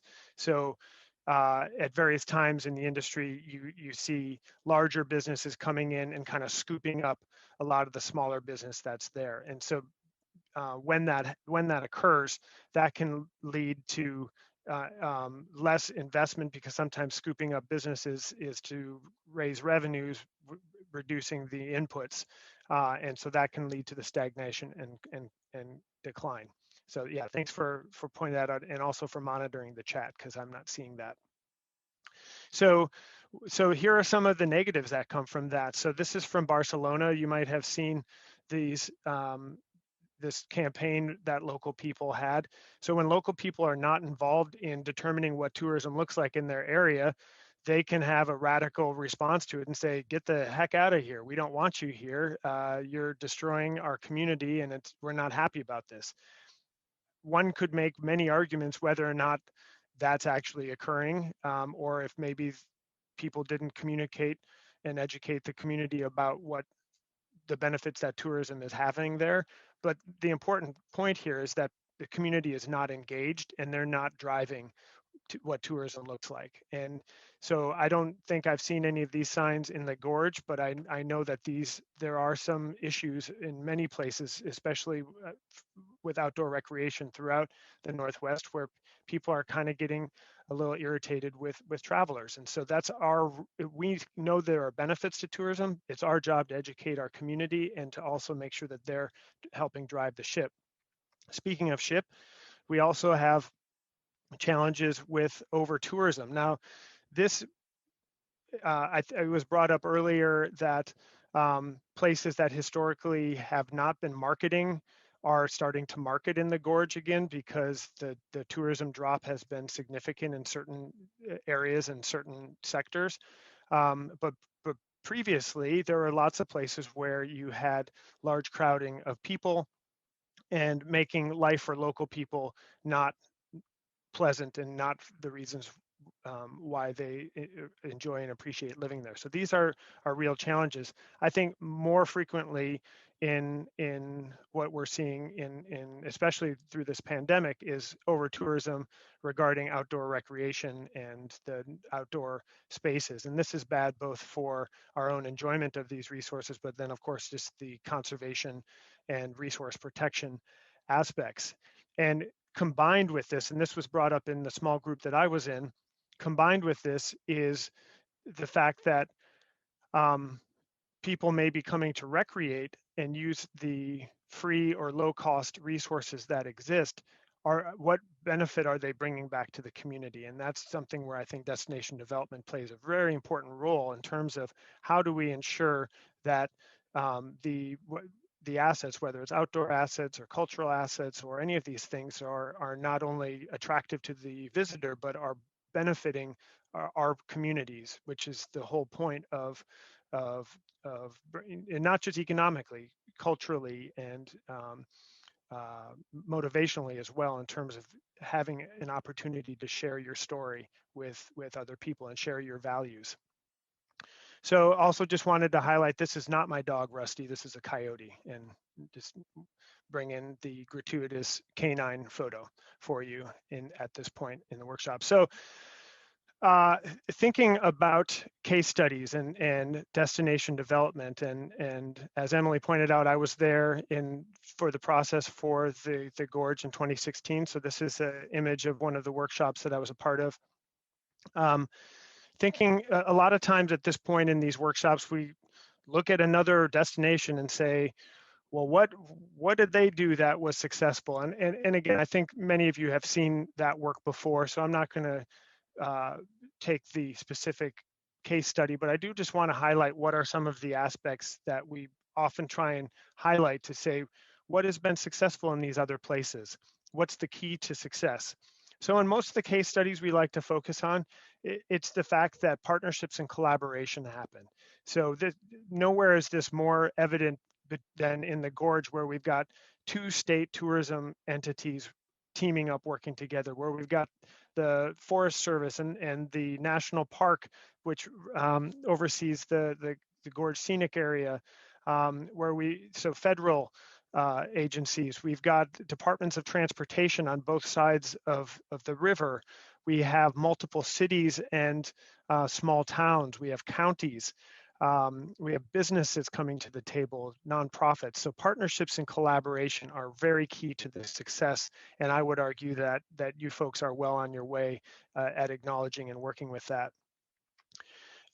To prevent the tourists go home, to prevent the anger and resentment about the visitors, is getting the community involved. And even if they're not directly engaged in the tourism industry, pointing out those statistics about how much lower their taxes are for the services they get because of the export that tourism is. And I know you all carry that weight 100 times to engage your community, but I think there's also a two-way street. You are also part of the communities, and you are also wanting tourism to be beneficial for yourselves and your families and your neighbors. And so engaging the community is critical. Oftentimes when I work with communities that are more at the front end of the tourism development realm, I highlight that many of the things that make living in your community great are often a result of that direct investment from tourism. So for example, think about if you built a world-class mountain bike trail system and you're into mountain biking. Well, you may have built it because to attract tourists, but it's your backyard and you get to go and appreciate it. At 8 a.m. this morning, hearing from all of the people involved in the brewing industry, I was starting to think whether it's okay to start drinking beer before noon because I was starting to get thirsty. And so the same idea, your breweries and your culinary assets might be benefited because might be economically supported because there are travelers coming through, but that makes your opportunities for where you can appreciate in your backyard even better.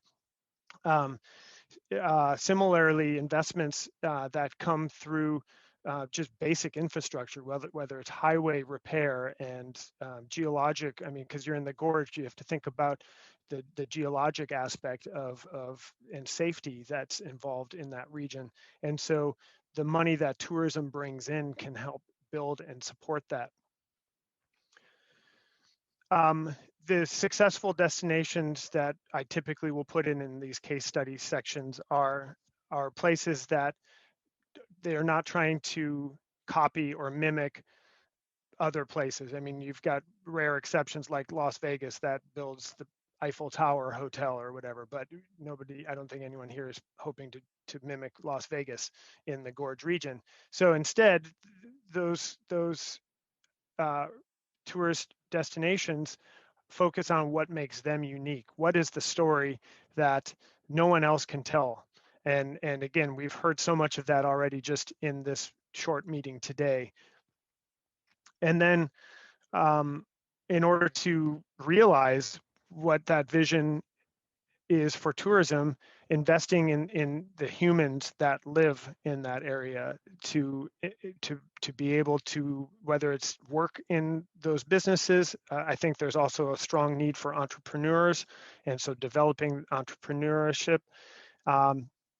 So working with training, so a great resource there are educational institutions. So are there partnerships with Washington State University or on the other side of the gorge, I guess maybe Portland State or Oregon State? Are there community colleges? And I know there is in Vancouver, for example. So how can you invest in the human resource to make sure that you've got the people who are there to work in this industry? So then finally, after all that, is the promoting and marketing the destination, that is, in building that process. And that's a huge part of it, and that's what the majority of both of the two state tourism destination marketing organizations are doing. That's the majority of their funds are for marketing. But without investing in all those previous aspects, you're not necessarily marketing the program that you're excited about. So again, I don't think that I need to be bringing up numerous other destinations in the world that are doing this, because I think that there is a case study to be made for the Columbia Gorge and the work that you've done already up to this point. So this is probably tooting your own horn and forcing you to watch something you've already seen before. But I think it would be interesting to watch the video that Travel Oregon produced after the work that you all have done in the Columbia Gorge, and especially for those folks in more in the Clark County side, this might be new information to you. And so what I'm hoping to get out of playing this video that, again, some of you might have already seen, is just looking at it through a different lens, and that is what has been done already that needs to continue being worked on, and what might be missing now after a few years out from making this video, that now that Washington Tourism Alliance is a bigger player in this conversation, can be at the table. And I think also, since this was created by Travel Oregon, what is there a Washington specific message that we need to amplify? And I've heard that from folks in Vancouver, USA, and Camas and other areas already, but I would like you just to think through those things even more. So I'll play this video. Hopefully you can hear it, and we'll come back and have a brief discussion about it.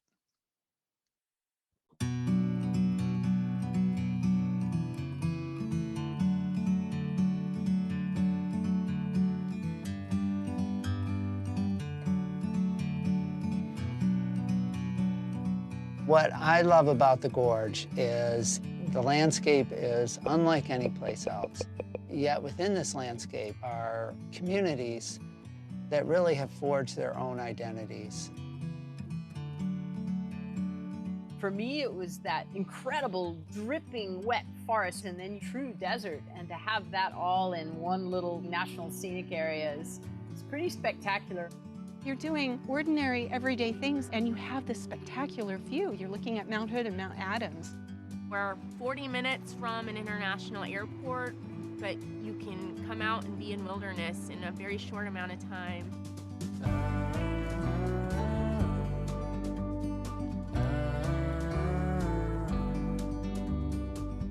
We are getting 30 to 40,000 people moving into the Portland metropolitan area every year. And certain areas of the Gorge are feeling more impact than others.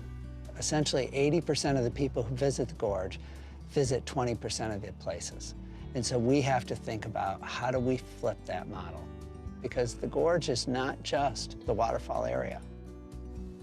The National and Scenic Area is 2 states and 6 counties. So when you're trying to do something collectively, it's really challenging because it's all completely different jurisdictions. And so that's really why we reached out to Travel Oregon, because we knew that they had the ability to help us see the bigger picture. And we knew if we could do it right, it was going to conserve lands, it was going to enhance recreation, and it was going to support the communities.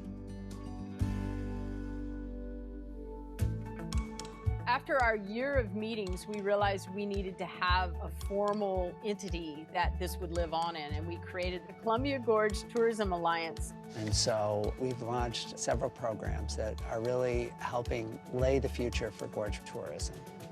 We're working on car-free transportation, visitor communication, and then finally, signature trail initiatives. One of the challenges is teaching our visitors how to love our place. So Ready, Set, Gorge is really about recreating safely and being a good steward when you're out recreating. We've developed a brochure that has been made available to businesses, to all of our agency partners. There's the Trail Ambassador program. There's nothing like contacting visitors right where they are starting to recreate. We've been here for a couple of hours already, and we've met almost 200 people. Do you have any picnic food recommendations on the way?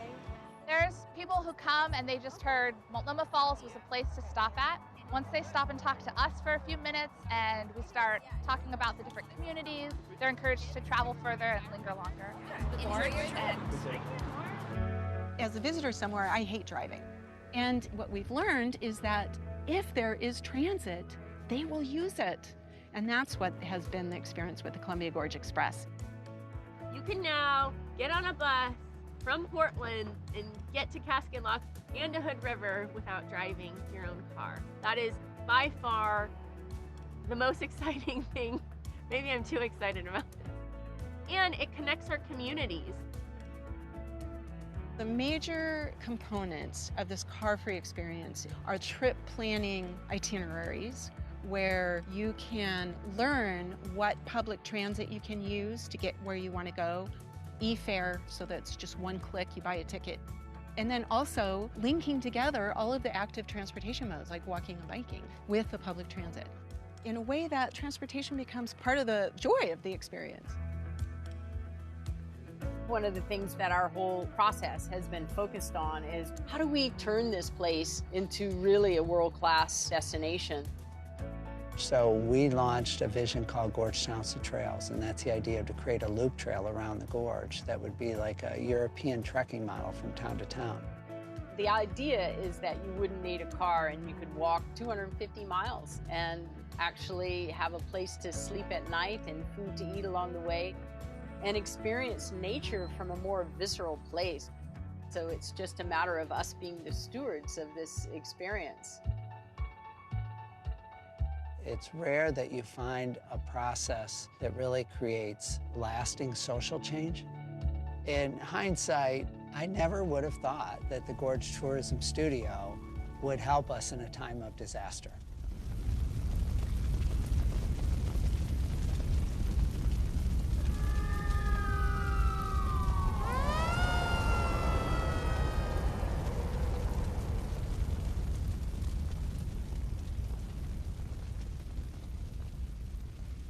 The Eagle Creek fire truly impacted every single person in the gorge. Our identity is really all about the beauty of the gorge, and so that grief of watching that burn up was really hard for us to experience. Many of us felt helpless. Well, what we found was the studio was a boot camp for this disaster that we faced, and the partners of the tourism studio mobilized in ways that we couldn't have imagined.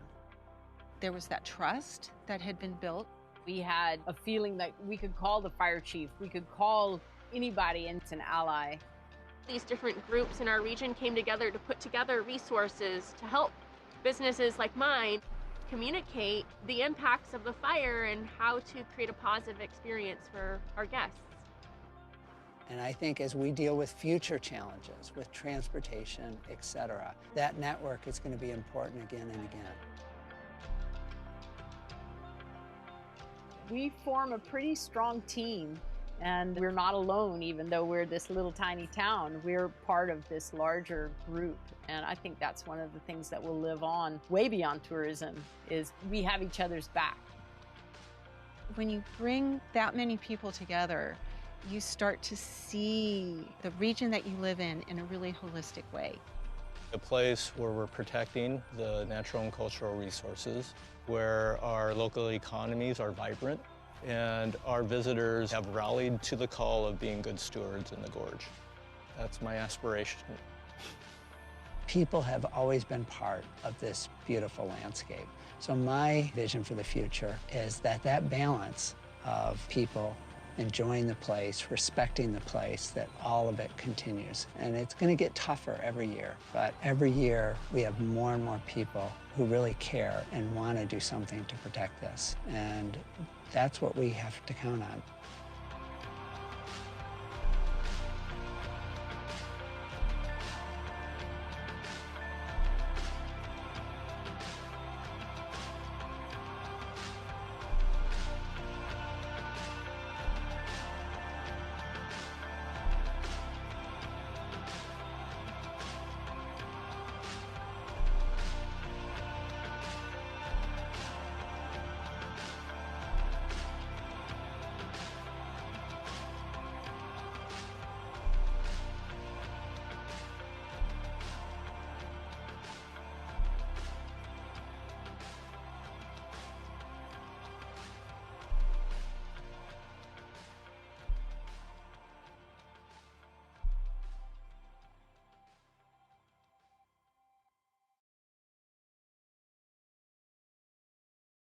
Okay, again, I'm sure that many of you have seen that video already, and when I do these workshops in different places, I like to share case studies and get people inspired, and so as Mike said, we're often scrolling through what our neighbors to the south are working on. And I've shared videos like this with other communities, and it's gotten them inspired to do work. So thank you for producing this, Travel Oregon, and for making it available for us to see. What I'd like to do next is, again, have the conversation about what is presented here that we're still working on, that we need to that bringing in the wider region is able to focus on, and again, keeping that thread going with now that Washington Tourism Alliance is more capable of being that partner. So I'd first like to go back to Emily. Emily, if you're still here, which I think you are, and allow you to speak on behalf of the Alliance, of the Columbia Gorge Tourism Alliance, to talk a bit about what it means to go from idea to reality. There are several projects that were brought up in 2016 at the Rural Tourism Studio that this video captures are much closer to completion. And so again, if I think you're out there, but if if you can jump in and just maybe speak on that subject. Yeah, thank you, Dan. It's interesting. I think looking at this, I know that this was pulled together, as a way to highlight the Travel Oregon Tourism Studios. And I do think that the CGTA was set up to be a bi-state. It's not meant to be, Oregon or. So I think if we were to represent what we're trying to do, we would have a lot more footage from Washington. And I think, that is something we keep trying to do, is adding that, balancing that perspective. That's definitely been a focus of the last year for me in particular. A lot of those projects are still going. The Ready Set Gorge is, very strong, and we actually have, it's one of our top programs for this year that was high. So every year we have we kind of get together as an alliance, as a network, and look at there are a number of different focus areas, and we kind of look at those each time and say, okay, what's the next step with each focus area? So Ready Set Gorge was a lot of the things that we highlighted this year were about strengthening the programs that we already have in this pandemic era. So Ready Set Gorge is like 2.0 is the project that we're doing now, just to get that out wider. And like, as I said, we added the map so that land status is there, and it can be a real tool that we can use. The Columbia Gorge Express has been transferred to the CAT. So it's part of that, again, like I said, that larger transit system. That's kind of where that's grown. And being able to really strengthen that on the Washington side would be amazing. And just to have a really strong bi-state transit system developed so that you could go anywhere car free. So I think that work is there. The Township Trails is still in development. I know that they've had a lot of progress, but it's not like tied with a bow yet, but so I know they're working on that. There's a lot of like private lands that they're trying, little last pieces. And similarly with as I was saying earlier, the trail that will be 100% bike or hike, that's in the very last 5 to 10 miles piece as well. And that will be a massive, ideally the loop, the bike and hiking loop still needs to be developed, but is really excitingly close. So I'm trying to think of the other ones that were added here. I feel like we always have this balance of the big, meaty projects that are massive infrastructure, and we as a network are dedicated to really supporting those and highlighting and elevating in any way that we can, whether it be with awareness or just enthusiasm. And then we try to also have, these smaller projects that we can actually get done within a year, so that we are actually creating momentum on a yearly basis as well. So it's kind of that balance that we try for. And there's so much to do. I don't know what else to, I'm personally amazed at the work that the network has done. And I guess the only point I would say is that it's purposely intended to be bi-state. It's not meant to be lopsided. And I know this video is, So maybe that's a place to start, is just, you know, resetting things so that it is like visually represented as well. Excellent. And it was brought up, and I think you even highlighted, because you've done more of the research than I have, that one of that unique components is the bi-state aspect of it. I think, yeah, Tahoe makes sense, and maybe a handful of other places, but not quite to this scale. And so I think that's part of the story, and the collaborative aspect between two states and people who live on both sides of the river and the gorge is an important part of that storytelling. Just real quick on the point of, you said there's a handful of these things that are, you know, 10 yards away from the goal post. What's it going to take? And again, is there a spark that you would like to throw out here to this group in terms of helping get some of those things across the finish line? I used three metaphors there that none of them were that appropriate, but hopefully you get what I'm saying. Well, I think that there's actual, I don't want to talk out of turn, but I think there's actual funding that's being, that like the Mitchell Point tunnel is starting, right? They're going to literally blow a hole through the last most expensive part of that. So that's happening. But I think funding is, unfortunately, and that support of the infrastructure and getting that those pieces kind of in line, especially in terms of transit on the Washington side. That's where, yeah, there's infrastructure pieces, unfortunately. Yeah, and like I said, with the towns to trails status, with that, you know, they're working with governments and also private lands to make that full loop. So that just takes time and conversations, and yeah. Emily. Yeah. So, and unfortunately, I don't think Renee is on the call. Renee T. Cash with the towns to trails. So she would have, but I think it's, I mean, I know there's exciting developments like in on the Washougal, and there's real progress being made there, but to have a full trail, it's going to take time. Well, and I think on that point about funding, for example, like funding doesn't just materialize. Like if I had $1 billion, I'd probably do a lot of things. But what's really key is, I'm working on it. This tourism development profession is just really paying out. That was a joke.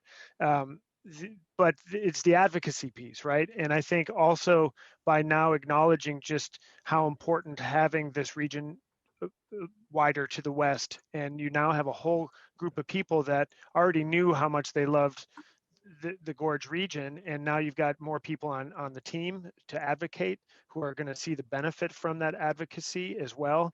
And so I think that's a really key part of this work is to organize the community. Mike, I'm sorry, you were going to say something. I would just, when you're talking about the transportation on the Washington side, what specifically are you missing there? They are, so the service the services on the Washington side are generally less developed as services. So you know, support for funding for increasing the number of you know, buses and the frequency of those services. You know, just monetary support so that is something that can be used more often. And like all of this with these services, it's a chicken and egg. You know, we're starting out with this level and you get enough interest, and then you invest more and have more. I mean, ideally you'd have hop on, hop off all the way around the gorge. And so it's needing that funding to get to the next level, to get more ridership, to get to the next level. Yeah, and like I said, the strategies are being developed on the SR14 as well as the Gorge strategies, and so there's going to be real tangible asks and steps that will be highlighted, and that's coming very soon. Excellent. So thank you, Emily, for continuing that conversation. Now I want to bring in folks, especially from Clark County, who some of you may have participated in some of those tourism studios or not, I don't know. But after seeing that video and hearing from Emily and some of the projects that are going on. I just want to get take the temperature from you folks in terms of what's exciting you. How do you see yourselves participating? What would you like also in support now from this wider region for the initiatives that you care about? Maybe I'll turn off my screen sharing so we can. I'll just say, I think it's really exciting. I think having more accessible transportation is really exciting for us. And it may be kind of past this point with some of these initiatives, but we would love to see that connected all the way through to Vancouver so that folks can come through Vancouver, through Camas Washougal, and connect out to the eastern part of the gorge. I think from a multimodal perspective with the train stopping in Vancouver, also buses and different, I'm not sure if I don't think the Bolt stops there, but certainly the Greyhound does. And so I think having Vancouver, the city that anchors this region, obviously there's Portland too, but in terms of the Washington side, so critical coordinating with Vancouver and making sure that there's so many more things that can happen with Vancouver at the table, I think, from a transportation side. Yeah, I'd like to chime in on that as well, just a little bit, and maybe a broader sense. Emily, I'm wondering if we shouldn't get our stakeholders together and your partners together and come over to our side of the river and we can talk through how we can work together and things like that. Simple things like that can have miles to it. So I think we ought to talk about that for sure. And that's what this is for. Yay.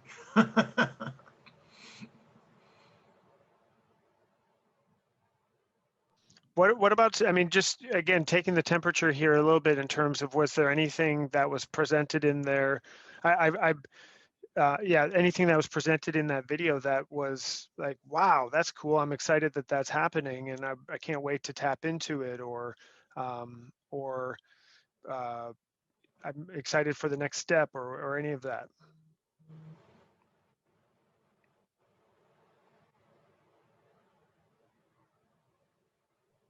I think the things that have advanced since then are the addition of the food trails as one of the ways of spreading love, and then spreading many of the ways that we're talking about spreading the love. So there's a lot of smaller projects that we're using to do that. I think the Ready Set Gorge initially tapped into that, but there's a lot more happening that way. So what can we do to pull people?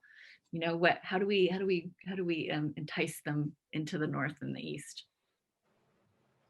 One of the things that really resonated with me was the talk about conveying the message of how to love our place. So you're getting that both what do you do here, but how do you take care of here or feel our values and our story here? And that to me feels like we could work better on that just within our local, but then it can be part of the bigger story. When I watch that video, I keep waiting for pictures of Camas. Are we in there? Are we in there? And no. And so I would just love to have Camas included, because if you haven't been to Camas, it is so visually stunning and charming that in any video asset, it would be like, ooh, where's that? I want to go there. And so to include that, I think would be powerful. Excellent. Thank you. There were Washington people around the table, but because it was a Travel Oregon video, it was a Oregon focused imagery.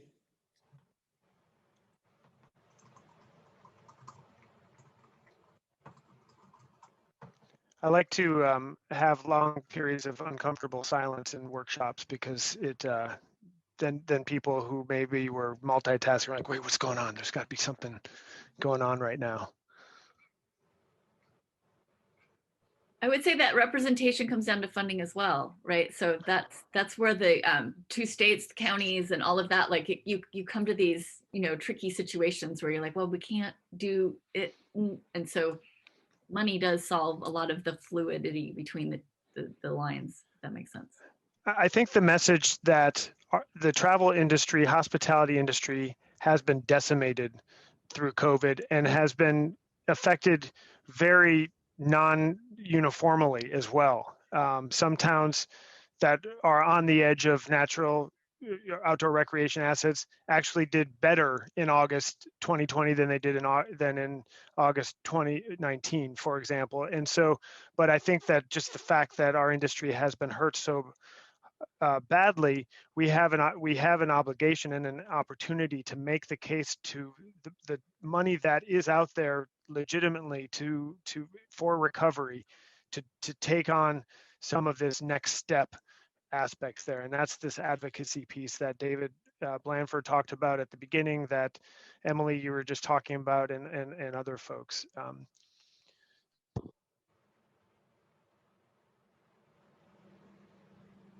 think the funding is going to be really good on the Washington side to really get us to be one single unit with, as the CGTA, kind of representing both areas and having an equal stake. And I think that, you know, I look forward to a time where we have all that representation kind of be equal with everyone and really be able to make a difference in these smaller businesses that, you know, rely on that tourism aspect to be able to survive in this area. A point that we can't really miss, and I should have added, I also have an Airbnb, so I have that piece of hospitality in my life. And my guests don't know what state they're in, and they don't care because they're here for the gorge, or they're here for the mountain, or for Portland, or for Hood River. They go to Hood River for lunch from Washougal, or they go for a hike on Mount Adams. So yeah, the less lines we can have between the states, the better, because our visitors do not see them. If I could jump in for just a second, the thought has kind of evolved here. Now that Clark County is incorporated in the same region there, is it might be worth looking at replicating a Columbia Gorge Express type model, but from Vancouver using State Route 14, because you're completely within one tourism jurisdiction, if you will, whereas on the Oregon side, we've got Travel Portland, and then we've got Mount Hood and the Gorge. And then you could have your connectivity at, for example, Cascade Locks with the Bridge of the Gods and Hood River and the Dalles. There's a lot of ways you could tie that in, but the Columbia Gorge Express might be a model to look at for replicating that on the Washington side under one umbrella. I agree 100%. And I think just in general, some of those obvious connectivity points are important, but also I think from the entrepreneur side, like where are the gaps in tour business that could be based out of Vancouver, for example?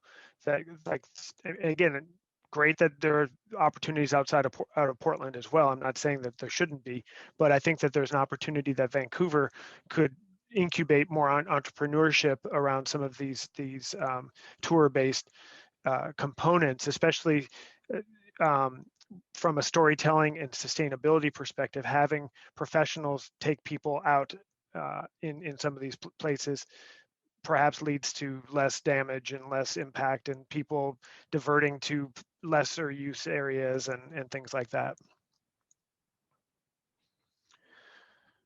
Great. Any other discussion on that? This is, I know Mike's taking furious notes, so and this has been recorded too, so all my ums are going to drive me crazy when I watch this again. But thank you for your generosity at not criticizing my ums and buts. So yeah, hey, go ahead, Dan. please. This is Kimberly. I just wanted to share. I have not seen that video before.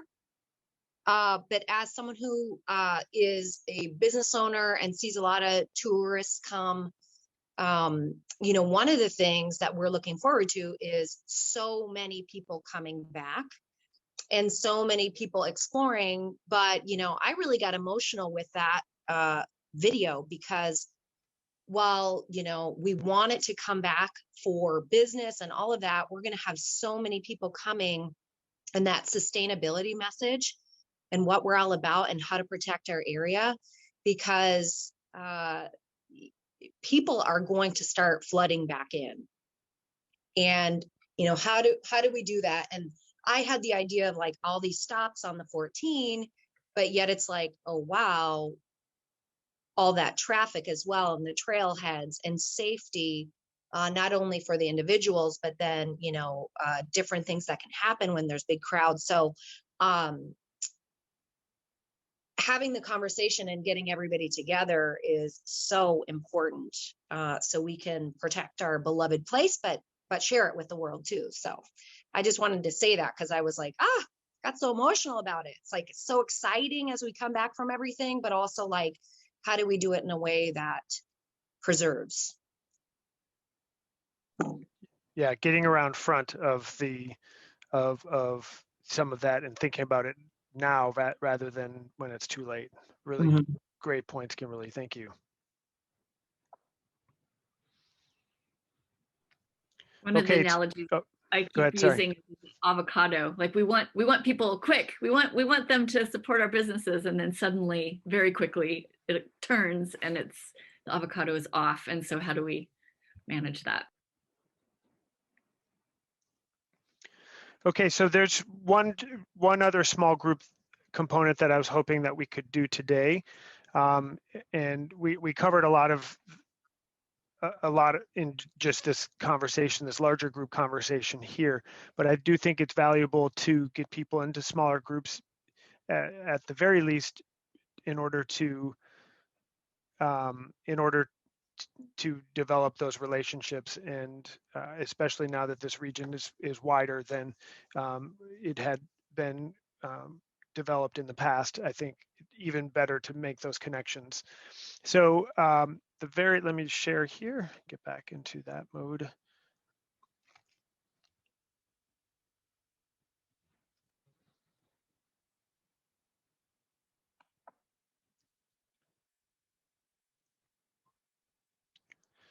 So again, I feel very strongly that, one, it's so amazing that people show up. It's a lot of time. There's a lot going on. We get a lot of distractions. So I want to celebrate and acknowledge you all for being here, sticking around this long. That's even more of an accomplishment these days. And so I don't want to belittle the fact that that there are solid reasons why people can't make meetings like this, but I think it's important to figure out who is missing from not just this meeting today, but from this conversation. And I think that's really helpful for those of you that show up, that are, and many of you who are here show up all the time and carry that weight. And there may be other people that we need to make sure know about this process, and can not only bear the burden, some of the burden for you, but might also have connections in ways that make some of these things even easier. And I think it was acknowledged earlier, just that this is tradition. The Gorge territory, I mean, all of our land is traditional land, and so for me, often who is missing are tribal governments for sure, and tribally owned businesses as well. And so thinking about that, but who else might be missing from this conversation? So really thinking about that, maybe sending some contacts to Mike or to Emily or to Travel Oregon, to Alexa and folks, and just if you start to meet people along the way, invite them to participate, and also help us learn how is it best for people to participate. And again, 4-hour virtual meetings is not really the best form for anybody necessarily, but maybe there are other mechanisms that we can bring people in. So the very last thing is a little bit of a repeat, because I want to make sure that we really cover this today. But I want us to think about the work that has already been accomplished up to this point.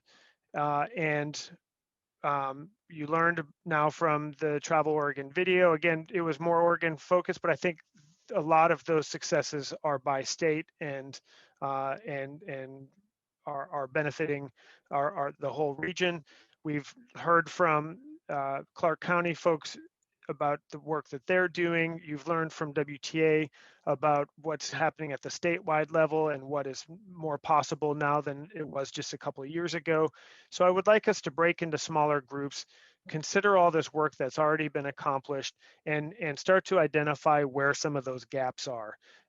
Funding, transportation, already highlighted those, but let's develop a more solid list that we can then put into a document and start to build off of.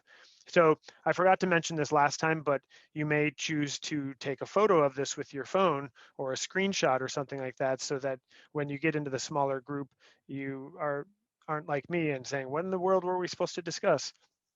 So choose one of those ideas that you'd like to share with the group. We'll come back together. We'll have that conversation, final thoughts, and then we will break for the weekend. And sadly, we won't be at one of your amazing breweries or wineries or restaurants or even anywhere together, but we'll be together in spirit.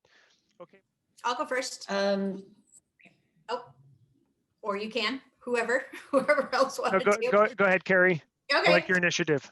Yeah, well, I'm just super excited because if any of the things that we talked about happen, yay, it'd be great.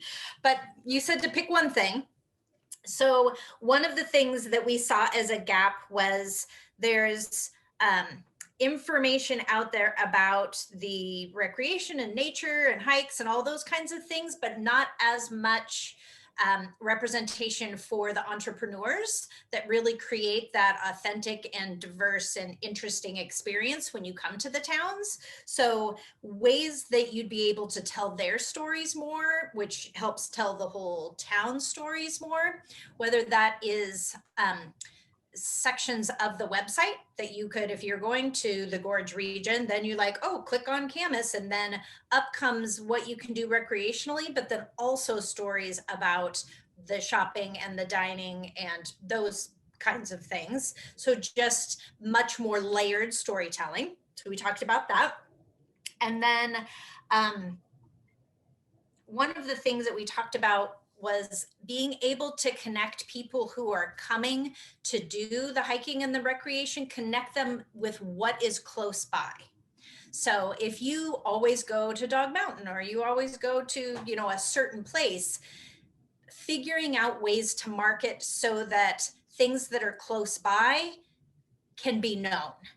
And we talked a little bit about, well, when you go to these places, is there a way for the WTA to be able to showcase itineraries of close by things or other things that you can do in the gorge? Because Stan said they can't advertise specific businesses, but maybe WTA could do some sort of QR codes that take you different places. I don't know. We were just talking all over the place. But being able to have people who do come regularly to hike, that they are getting messaging all the time of the things close by. So when they think, I'm going to go to such and such hike, oh yeah, that's right, this is close, I'm going to go there too, automatically without having to be prompted directly when they're there. So anyway, that's what we were talking about. And it was just exciting because I just like talking about any of it. So it was a little all over the place, but I think the more that we have these conversations, and especially from each of the towns, we'll really be able to develop some clarity. So thank you. Excellent. And building excitement is one of the core motivators for doing work like this. So you demonstrated success. Thank you. Who next? I can go ahead and jump in from group 4. I was in a group with Emily, Renee, David, and Mike, and we had great conversations about all sorts of things. We talked about the funding, transportation, some of the topics that were already covered, media coverage. Conversation ranged everywhere from charter groups to bus service and train service to the top 10 list of things to see on both the Washington and Oregon side. But really, I think our one piece that we wanted to bring forward, and this is part of the work of the WTA and our DMOs, Visit Vancouver. But that advocacy piece is really key, and continuing to hit on that advocacy piece. And we talked about the statistic that was thrown out there that 40% of all of the job losses as a result of the pandemic are tourism related. The recovery is going to take 9 times longer than what we saw with 9/11, but really making sure that our elected officials, our state legislators, our federal delegation, our cities, our counties, that they're really aware of the importance of tourism and what it brings in terms of economic development in the economy is really critical. So I think that was our one key. key topic that we wanted to bring forward. And I don't know if anyone else on the team wants to add anything, but that was group 4. Yes, Renee.